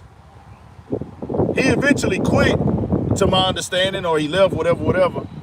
But are you serious? Then he thinks there's opinion about Mexican representation in rap and how they should be represented more or given more shots. He's trying to tell black people, I seen him do that before, hey, well, why you don't have a Mexican on here? You don't have a, bro, you don't even care about rap. He's only fighting for his race. You see what I'm saying? That right there, you got to be told about that. It's not for us to beef. It's not for us to fight. It's not for us to see who's tougher. We don't give a fuck about the tougher shit. That tougher shit is for broke niggas. Being tougher than a nigga, that's for a nigga who has nothing else to apply in life. My goal is to prove to you that I'm tougher than you. That's for broke people. We don't give a fuck about being tough. It's a lot of niggas that was tough that's dead as fuck. And it's a lot of niggas that's not tough that's out here that's surviving, taking care of their kids, making a living, living their dreams, and highly blessed and highly favored. Now, be a man at all times. There's a difference. Being a man doesn't mean you have to be tough. In the black community, anytime a man is standing up for himself or a man is willing to be confrontational, he has to be seen as being tough, being violent, being gangster. But when people from other races do it, it's seen as being a hero, being a leader. When a black man speaks up for his people at times, you even have black niggas that say this. It's one nigga that just told me this recently. I'm just listening to this nigga. He don't even know. He has shown me every sign of being that lost nigga. Every sign. Everything that comes out of his mouth shows me he's a lost emotional nigga that's on the internet thinking because he's older and he's popping it and he's willing to talk and argue and he has people in the comments cheering his bullshit on. Nigga, you the nigga that steady shooting niggas in the foot. A nigga got on the internet and told me that I was complaining by calling out No Jumper, by calling out Adam, and calling out Vlad for lying on Minister Farrakhan the way he did, and then going on Willie D and manipulating that conversation. He said that I'm complaining and hating for speaking up for my people. Have y'all ever seen somebody white say that to another white person when they sticking up for the white cause? Have y'all ever seen an Asian do it? Have you ever seen an African do it? You ever seen a Jamaican do it? You ever seen a Mexican, Puerto Rican, Cuban do it? When somebody is riding for their cause or riding for the respect of their people, they never jump out there and say, hey man, you complaining. I guarantee you, you're not finna have a bunch of Mexicans telling Duno, hey bro, you speaking out of pocket, Duno. They not finna scold Duno. Duno is not about to have to get on the internet and argue why he feels that the Mexicans played a big role in Tupac's career. He could just get over here and say that. His people, they'll just disagree with it and chill. But when you a nigga, you have to literally duke it out and squabble or beef or argue with your own people for trying to ride for your people.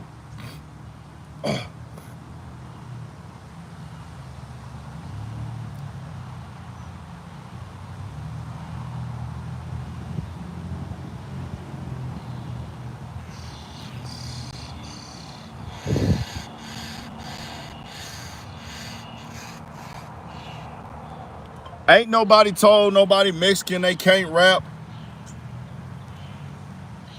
Ain't nobody told nobody from no other culture. Nobody trips. We accept everybody. Y'all can't show us boycotting no other race. Y'all can't show us showing hate towards a race of people based off of their skin color, of their lineage. When black people have an issue with other people, it's simply based upon a specific reason.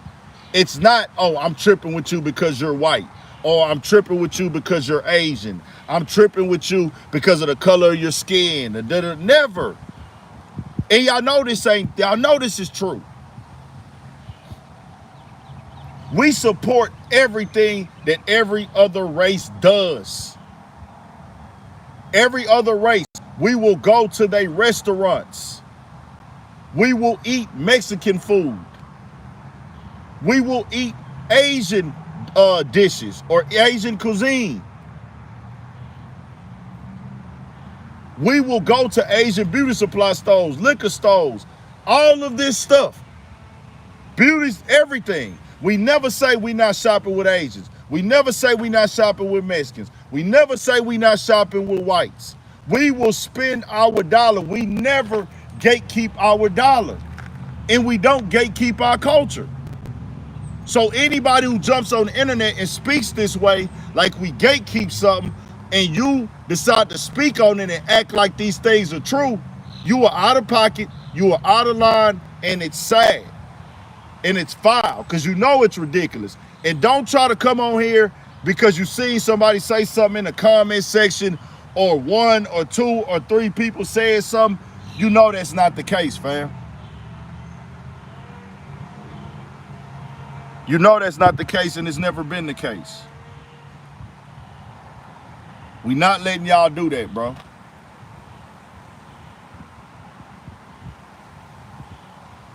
Nah, we just educating on what's going on. We just educating on what's going on, bro. And we telling niggas, hey, bro, if you not gonna sit up there, if you can't have a real conversation, you disservicing the culture. As black men on these podcasts, on these platforms, if you not sitting there having the real conversations, if you not sitting there having those real talks when somebody says something like this, you're disservicing our culture that you're eating off of.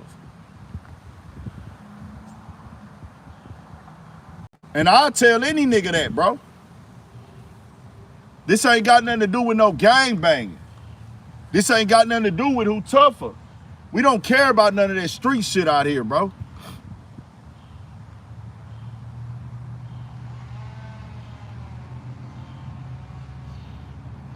Bro, we rock with who we rock with. I got a gang of Mexican homies, bro. A gang of Mexican homies. I grew up with Mexican homies. They're my homies. But I'm not finna act like everybody Mexican fuck with blacks. We not doing that, bro. You not finna, and we don't even, me and my homies don't gotta have that conversation because it's already overstood. We locked in. I know these niggas' kids. I go to these niggas' houses, nigga. These is really my partners. I know these niggas' mamas, nigga. I got several Mexican homies like that. Some I ain't talked to in years that I grew up with, but they my niggas forever. But we not finna sit up there and act like we all one and we all united and we all brothers. No, the ones that rock with us and support us and don't have that hate towards us, we locked in. But then you got the ones that's gonna show you, hey man, y'all wouldn't, they just say wild stuff, nigga. And they downplay our culture. But they wanna be a part of our culture. No, nigga, we can't say that because 100% of y'all are not on that. I'm steady seeing shit where they saying nigga K. Bro, that is crazy to me. I've seen that twice or 3 times in the last year or so, where the Mexican guys are saying nigga K? Nigga killer? Are you serious? We know it's not 100% unity. It ain't 100% unity on the streets, and it ain't 100% unity damn show behind the wall.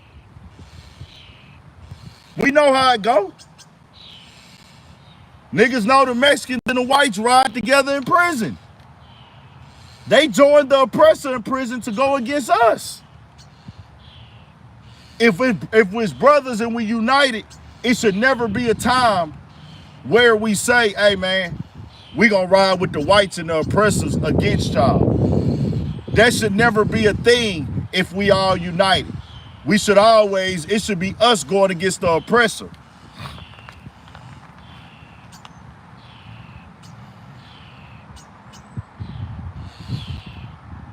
Ain't nobody never said they wasn't a part of the culture. See, y'all try to push narratives and rearrange the verbiage y'all try to rearrange the verbiage, y'all try to rearrange the words and try to make it fit what you trying to push. Nobody never said that Mexicans are not a part of hip hop culture. They participate in it, but it's not a reflection of their culture. Mexicans have a culture. It's not a reflection of their lineage. And we don't gatekeep against them. We don't hate on them. We don't stop their careers like they said on that podcast over there.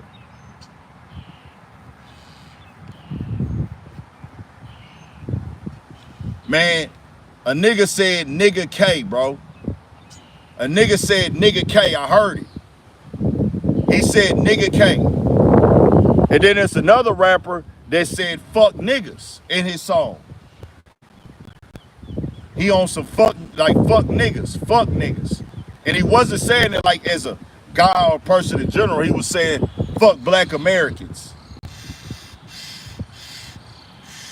These were some Mexican rappers saying this, or Mexican gang members in Cali saying this, which is fine. I'm not here to change niggas. I don't care. Be who you are. If you feel like fuck niggas, you can feel that way. But what's not about to happen is y'all not about to control our narrative and tell us and about our culture. We're not here to change the mind of nobody. I don't want these niggas to change. I don't give a fuck if they change or not. But I'm not finna let you shit on us, disrespect us, then say some false shit and push a false narrative on us, and then we supposed to sit back and be quiet about it. Hell nah.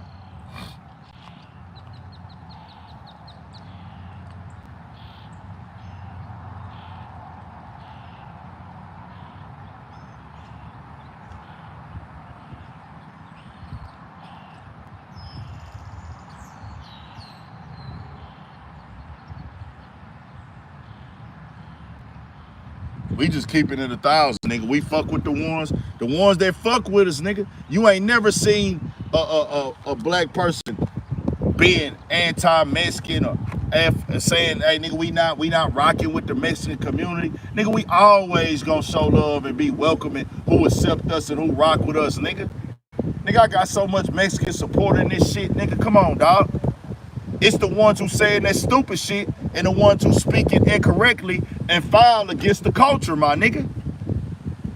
And it's the intensity of it is 100 times worse in Cali. We know that. Out in Texas, it don't even get that bad like how they got going on. The arguments that you see happening over this black and Mexican stuff and hip hop, that shit is never happening in Texas, my nigga. It's never happening. Cause they gonna come with us with the love and rocking. They gonna come to us, hey man, we fuck with y'all, nigga. We locked in, we fans, nigga.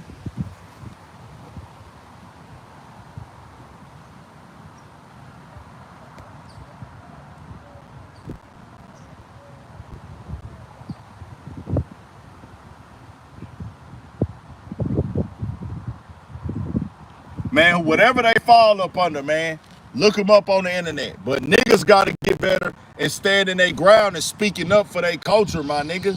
Y'all niggas just sitting back not saying nothing. This isn't about a fight. This isn't about violence. This isn't about gang banging, my nigga. Do they have the black and Mexican element of gang banging in Cali? Of course. And we not pushing for that. But it should never be a point in time when we can't speak upon our culture and what's really going on, like hip hop is not ours. They keep finding ways to get niggas to be submissive, so they're gonna keep trying to control the narrative to where hip hop is just this thing that's DEI and all lives matters and all opinions matter. But every other demographic, every other culture, every other lifestyle, every other religion, every other group, only the opinions matter that they want to matter. But when it comes to hip hop, we want to make it to where everybody can come get money. Everybody can get rich. Everybody can have a crazy opinion. Everybody can talk down on black people. Everybody can downplay the black value in hip hop. Fuck are we talking about? Hit that like button and turn us up, bro. Shannon Sharpe moved very goofy. Shannon Sharpe, this is not a black issue that you are going through. This is an issue of you thinking with your dick. This is not an issue of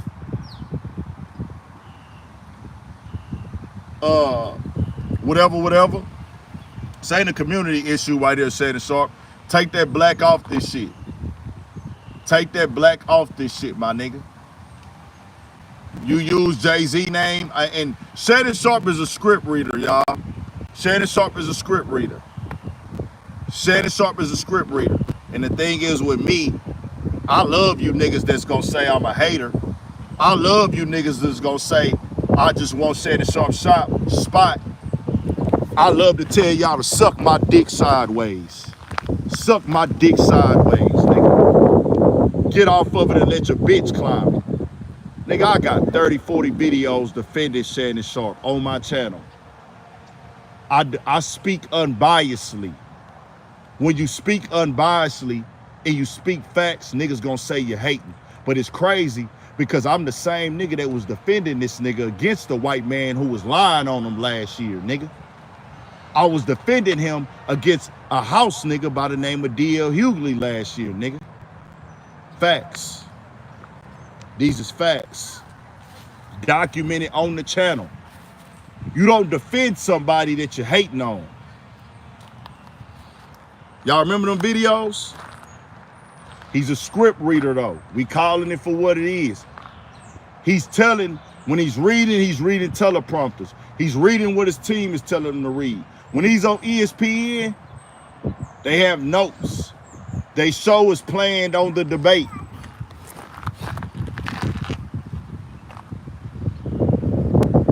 Him putting this, bringing the black community into this was crazy. Shannon Sharpe, you're in your 50s, you're 56 years old, having a relationship with the girl that's 21, 22 now, or something. At the time y'all were dealing, she was 19, and you was in your 50s. Bro, we don't do that in the black community, Shannon Sharpe. You're dealing with OnlyFans girls, and the girl is not black, she's white. Now, has Tony Busby targeted black men? For sure. Or do they target black celebrities for these lawsuits? For sure. Did he target Jay-Z? For sure. But y'all situations is not the same. Jay-Z didn't even know this girl. That story was debunked 2 days after it came out with facts.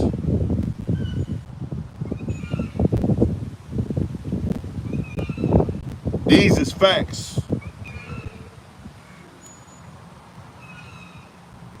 Now, there's layers to this. I'm not saying that Shannon Sharpe deserves to have his sexual life blasted. Nobody deserves that. If I fuck on a bitch last night and I'm kissing her, I'm eating her out, we made a video together, we did that in private, whoop-de-whoop. No man or no woman deserves to have that blasted to the world.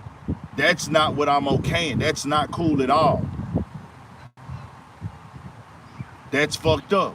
But the other side of it, it comes with you were dealing with a 19, 20-year-old and you 50, my nigga. Nobody knew this. We weren't aware of this. You're painting yourself as a black successful man, and at times you speak from a place of leadership. I like to let y'all know I'm not a leader. I'm not a role model. I also am not fucking with no 19-year-olds. I'm also not fucking with no 19-year-olds. Nobody said it was illegal, but it's weird. It's weird. It's weird. Nobody said it was a crime, nigga. But don't get the black community behind some weird shit you doing. What are y'all niggas stupid? When you become 50, my nigga, you pull up to a family function and you got an 18, 19-year-old white girl with you in your 50s. Ain't your family gonna look at you like you crazy, my nigga? That's weird. Once again, we got you niggas that idol worshiping niggas, my nigga. Shannon Sharpe is dealing with the OnlyFans girl in his 50s, my nigga. He got kids in their 30s. Shannon Sharpe is almost my mama age. Shannon Sharpe is old enough to have me in his 20s. That nigga was 2 years away from a statutory rape case, my nigga. For all you defended, dick-riding, weak niggas who idol worshipers, he was a few years away from a statutory rape case, my nigga. 2 years away from being a pedophile. He deserves to be called a weirdo. I'm not defending that. And y'all know I don't agree with a lot of stuff Stephen A. Smith do. Y'all know I call Stephen A. Smith out. People got on Stephen A. Smith for saying he don't know Jay-Z to be that guy. He never seen nothing from Jay-Z like that. Stephen A. Smith can say that about Jay-Z because we haven't seen that presented in a factual form. We've never seen that presented in a documented factual form with undeniable proof. Shannon Sharpe proved himself that he dealt with the girl. There's a difference.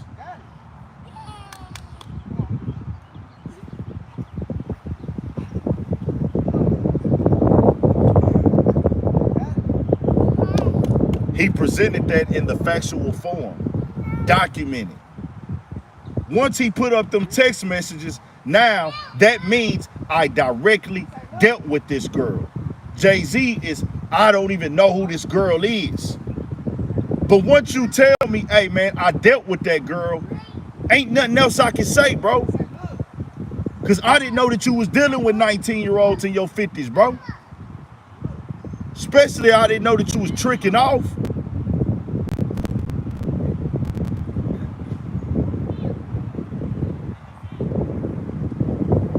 That's weird, bro. All y'all defending that, y'all weird. Show the documented factual proof, bro. You can feel how you feel about Jay-Z or anybody.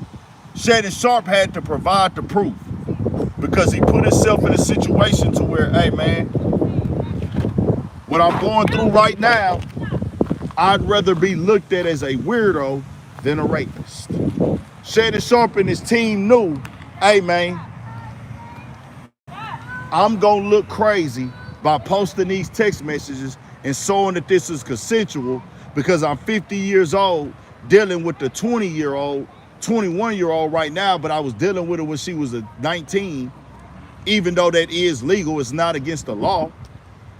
When I was dealing with her, I was in my 50s. It's gonna look crazy. The whole storyline is gonna look crazy, but it beats being looked at as a rapist. I'm not accusing him of rape. I'm not saying he raped the girl. I'm not pressing that line at all.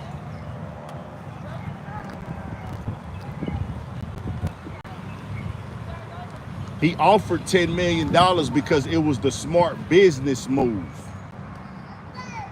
Mind you, everybody know you offered to settle for $10 million. How can we get on the internet defending you once you offer to settle for $10 million? We can't defend you now, bro. We can't defend you now. Once you get on the internet and it's no, okay, you offered a $10 million to make the case go away, how do I defend you? Y'all niggas is crazy.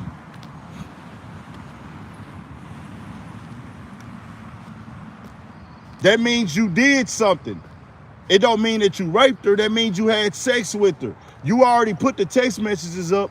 Then you come back the next day and get on the video and said that it's all consensual. Her name is Gabby, and this is the OnlyFans, her OnlyFans name. He named her OnlyFans name, bro. You wanna know why Shannon Sharpe named her OnlyFans? Because he wanted to be known that she's a sex worker. His team told him, hey, let's make her out to be a sex worker. He'd rather be looked at somebody that's fucking with the sex worker as opposed to as a rapist, y'all. A lot of y'all are not catching that. I work for Disney, but I'm getting on my platform and saying the girl that I was dealing with, this is her OnlyFans. I'm telling y'all I'm dealing with a sex worker.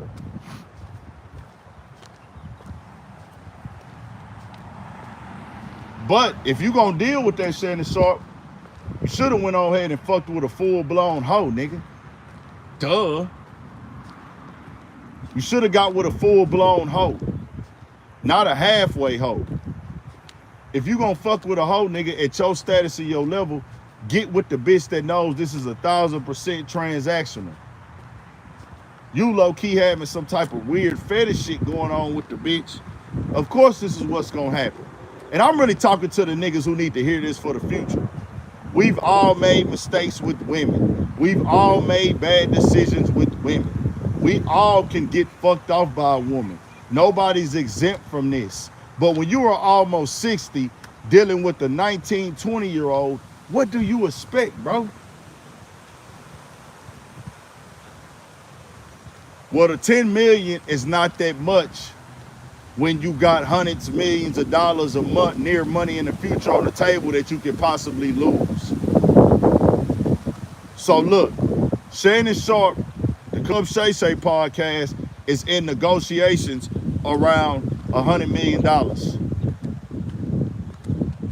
It's in negotiations upwards of 100 million. So if I'm in negotiations for $100 million, what the hell is it for me to give this girl 10? I'll give that 10. That's how people feel. I got 100 million on the table. Plus I got other endorsements. I got other millions of dollars. This right here can make me lose deals. I probably got $20 million a year coming in just off marketing and advertising. I probably got $20 million coming in off of marketing and advertising. I can't afford to lose all those other deals. Not to mention his ESPN check. Shannon Sharpe probably getting at least $20 million a year from ESPN. This can jeopardize all of that. So this 10, I got 100 million on the table, 100 million new dollars on the table. I'm already making 20, 30 million a year maybe. Bro, then my next re-up on ESPN gonna be even crazier. I can't jeopardize that re-up. So you know what I gotta do? Let me give her this $10 million. So how you cope with that is, hey, I signed a $100 million deal, but to secure that $100 million deal, I had to lose 10. So really I'm just signing a $90 million deal. I already made the bed. I already crossed the line with the situation. It's really no debate. Because he knew it was gonna look away for it to come out that he is messing with a 19-year-old in his 50s, bro. You're 30 years older than this girl. 30 years older than this girl. She's a teenager. Fuck out of here. Let them be weirdos, man. When niggas show you what they defend, they showing you who they are. When niggas defend certain shit, they showing you who they are. Let them niggas keep defending that dumb shit. Let them keep defending that dumb shit. What the score is on the link right now. on Lakers right now. They other me on this shit too, man. I don't know. Man, this shit up there. Fuck.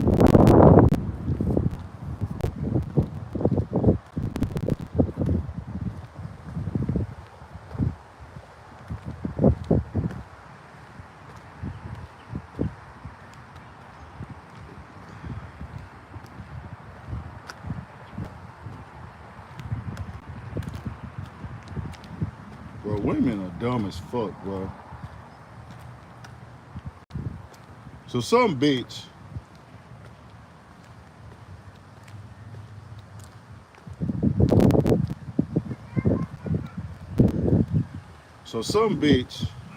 I'm not even talking about this shit. That shit's stupid. Some women, man, some women be doing the dumbest shit. But yeah, man, we not letting this stuff go down in another way. Shout out to Ryan Coogler. Ryan Coogler of who I'm going to see the movie Sinners, y'all. I'm gonna go see the movie Sinners at the movie theater. Ryan Coogler gets revenue off of the movie directly, bro. I'm going to support that brother. Ryan Coogler, man, thank you for the FBA representation. He's acknowledged FBA multiple times, and he's also acknowledged African lineage as well. But he's acknowledging foundational Black Americans multiple times. This is a $1 billion film director, y'all, FBA. He's a $1 billion film director.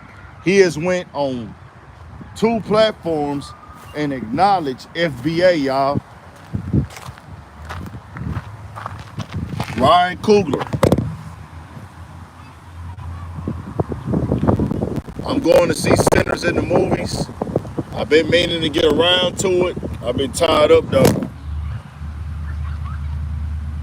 I'm actually go watch it in the movies, man. I ain't been to a movie in a while. Even if I gotta go one deep, I'll probably go tonight. I might go tonight and check that motherfucker out.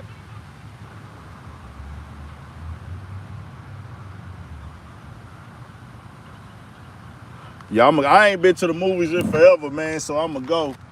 I really ain't got no bitch to take with me, but I go one deep, nigga. I don't give a fuck.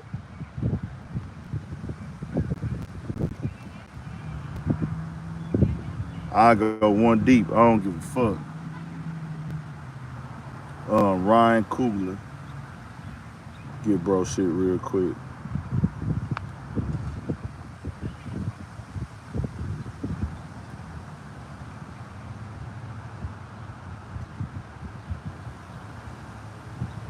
Let me say this. I got people I could go with, but I don't want to be bothered with it. Don't get me wrong. I got a couple of situations I could go with. But you know, man, going to the, you know, when you link it up with somebody, man, you gotta deal with shit and talk to their ass. And women be asking so many fucking questions, dog. Like, it's like if you hit a girl up right now, bro, when you're not in a relationship with her, it's like, man, I just want to go to the movies, man. Let's hit the movies up. I don't even want to fuck, for real. But if you want to get drunk up there, because they serve alcohol at the movies now, we can get drunk and we can fuck afterwards. You know what I'm saying? Cool. That'll be straight. But the women gonna make that shit be more than that. Like, You know what I'm saying?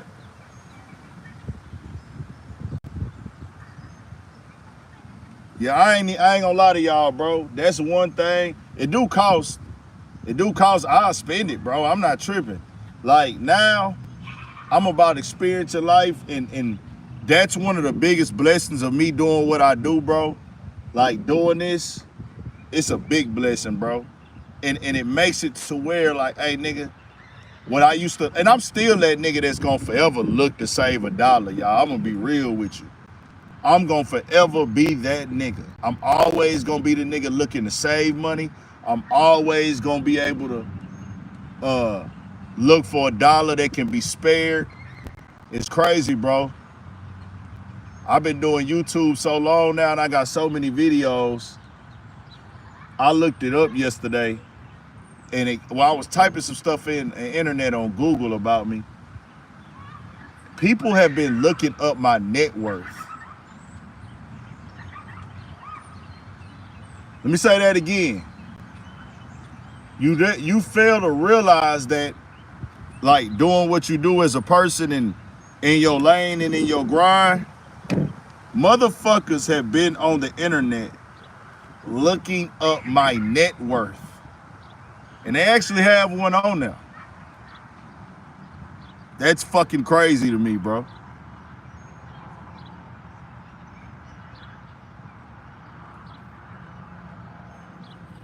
That was fucking crazy to me when I seen it. I just like, wow. My net worth for real?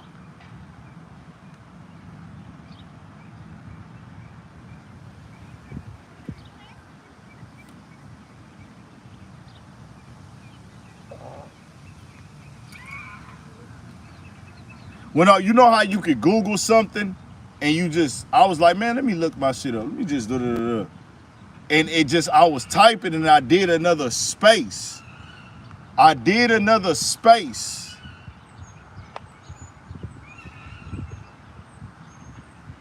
And it had my net worth on there, y'all.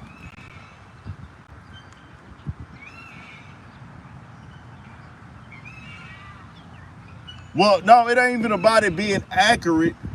It ain't even about it being accurate. It ain't even about it whether it's true or not.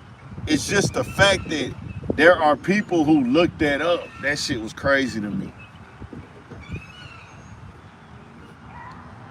And if you a YouTuber, like, I understand, like, I don't really do that because I have tunnel vision and I don't base it. And I already know how the money game go, bro. Like, I know how this money shit go with YouTube. I've been doing it so long. I know about it going up and down. I know about the levels. I know that people make money in other ways. A lot of niggas make a lot of money off of their Instagram pages. The Instagram ads is what niggas is really making the easiest bags on. Pages with millions of followers or even 100,000 followers, nigga. Them niggas be getting, nigga, thousands a day, millions a month, $1 million a month sometimes, based off of YouTube and woo-doo-woo and all this other shit. I get it, whatever. Like, to each his own. It's levels to this game. Do y'all stuff. But when you're not really presenting yourself as the guy with money, you're not flexing money, your conversation on the internet don't be about money and how much money you got, it just feels crazy. Now, other YouTubers, there are certain YouTubers, they will look your stuff up because they looking at it in a form of motivation. Like, man, I be watching, bro, how much he making off that shit, man. I want to get up there where he is. I know that that's a thing too. That is a thing. Some of these guys that look up your net worth, they're looking up your net worth because they're trying to figure out what type of level they need to get on and where do they need to be to get to a certain amount of money every month. Some of these guys, that's why they look up the net worth. It's not hate. It's not jealousy. It's for research, information, and them trying to apply it to their business. So I understand that too. But we know that a lot of motherfuckers is looking for the other shit.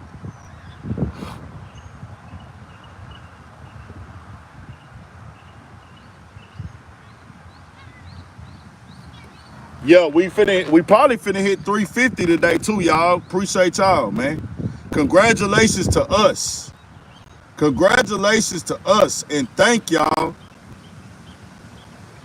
We are gonna be at 350 by tomorrow morning for sure. We're gonna be at 350,000 subs by tomorrow morning. So I have to say, thank y'all. Let me see what the score is on that Lakers game. We finna pop out. We got a little breeze now. I might do one video, then I'm gonna pull up over here to Lakers winning after first quarter, 32-28.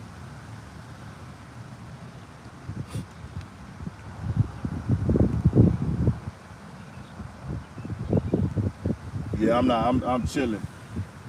I'm not really.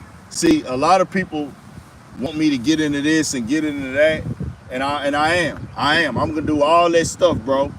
And I should be on more business stuff and more investing right now, bro.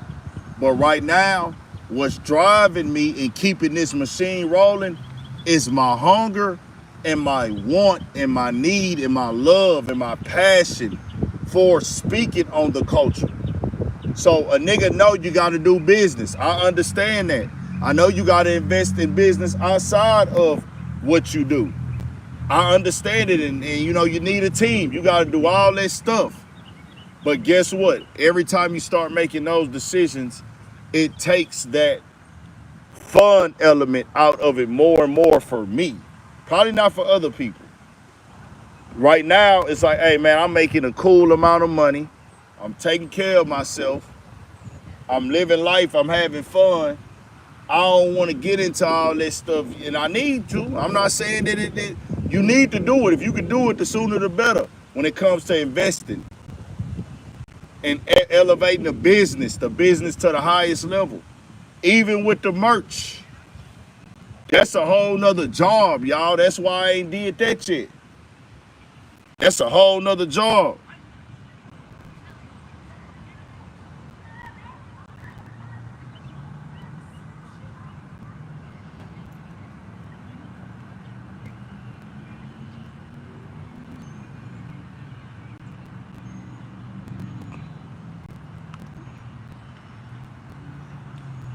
Shout out to Ryan Coogler, man.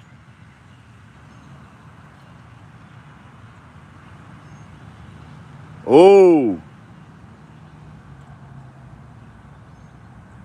okay.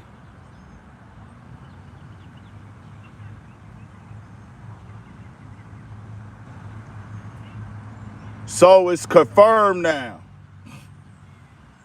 Jack Ulbrich, the son of Falcons defensive coach,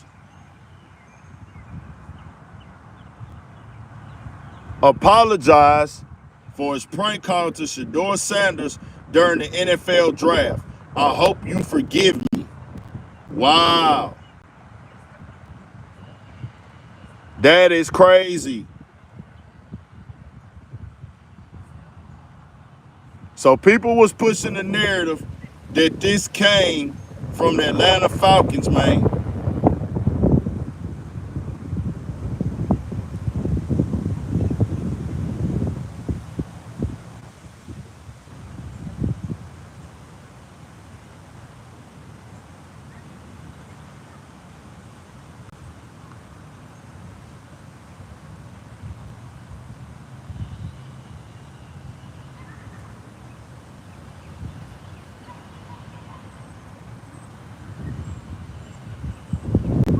Shit. What you mean it ain't no real apology?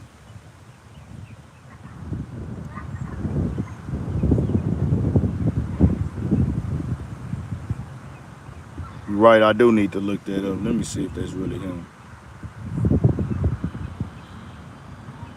Dog do be putting some bullshit in there.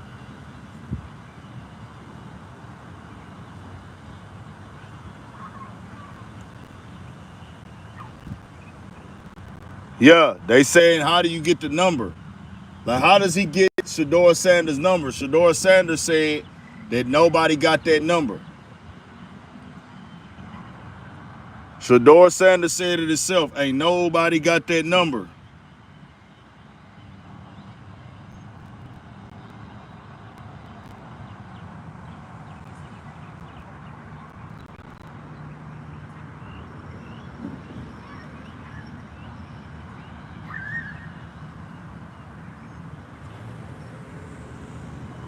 This is crazy.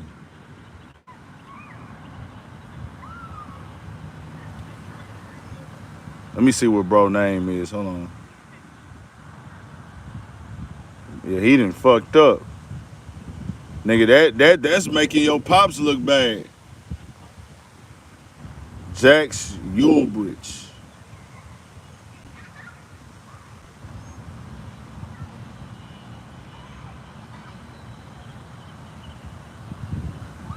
Is that really him?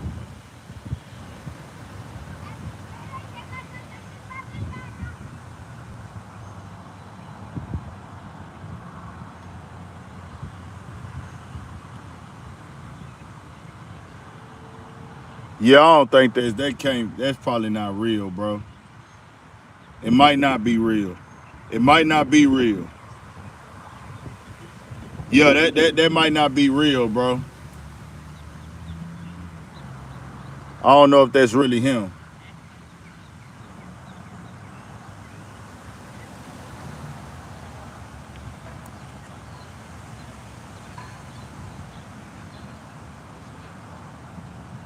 I can't post on that shit. I was gonna do a video on that, but I ain't gonna do it because I don't know if that's really bro.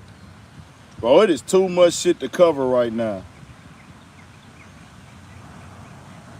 They said he deleted his Instagram.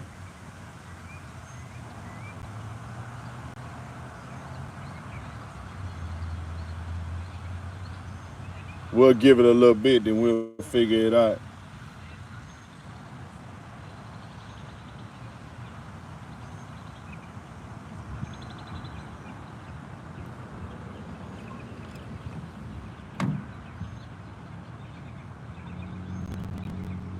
Adam Schefter just reported the Falcons team will not punish the coach for what their son did.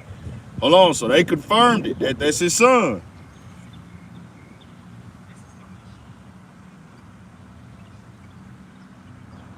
Let me go to Adam Schefter page, man. Adam Schefter talking directly to them people.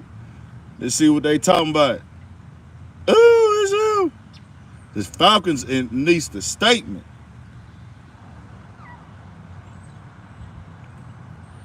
It says the Falcons will not take any action against their defensive coordinator, Jeff Ulbrich. They are continuing to review their protocols to make sure something like this doesn't happen again. And it says, earlier this week, Jack Ulbrich, the 21-year-old son of defensive coordinator Jeff Ulbrich, unintentionally came across the draft contact phone number for Shador Sanders of an open iPad while visiting his parents' home and wrote the number down to later conduct a prank call. Jeff Ulbrich was unaware of the data exposure or any facets of the prank and was made aware of the above only after the fact.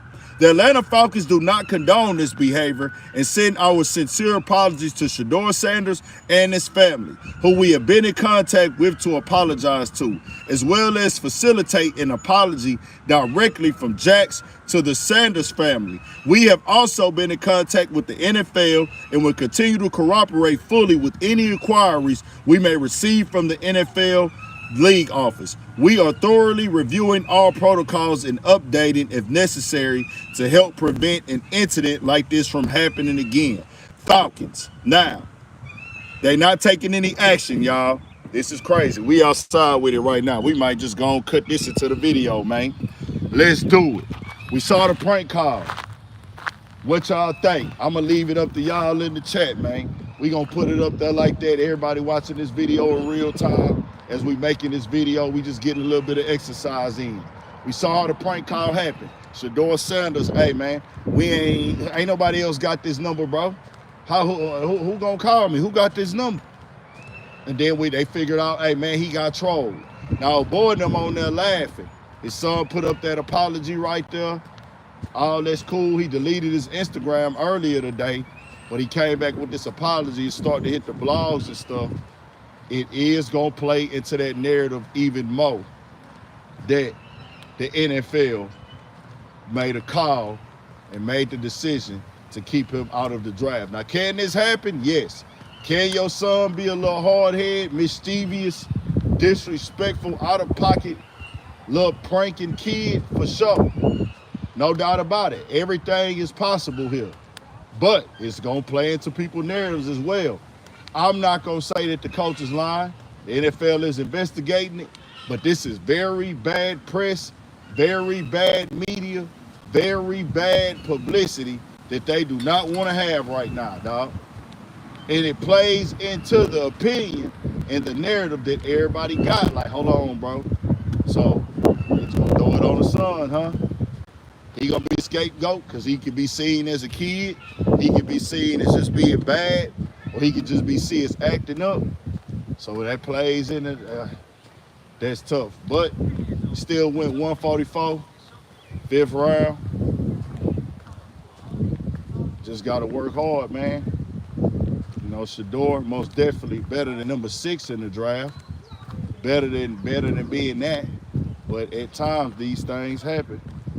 But it seemed like Shedeur, him, Shiloh, the Sanders family, they shouldn't have had to go through that. You don't play with nobody moment like that. You don't cross that line.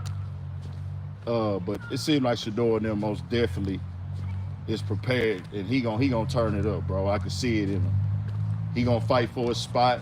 He coming in as the 5th quarterback on the Browns. Is he better than that? For shit show. Better than the 5th pick for shit. I mean the 6th pick in the draft for shit show. No doubt about it.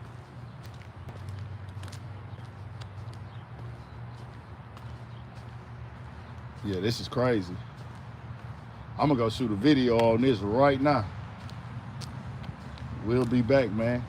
Y'all stay up, stay blessed, all that. We got more videos coming. I finna go drop a video on this. I was gonna use the video off of here. I might go sit down and do it. Let me sit down and just do it. Might do it like that. Y'all wanna see me cut a video in real time on live? We'll do it like that. Fuck it.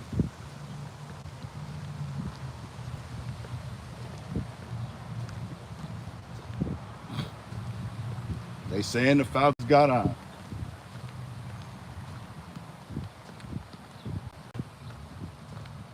We'll cut the video on real. I'm gonna cut it right here on the live. I just tried to really do it, but that ain't gonna work. It's too much going on.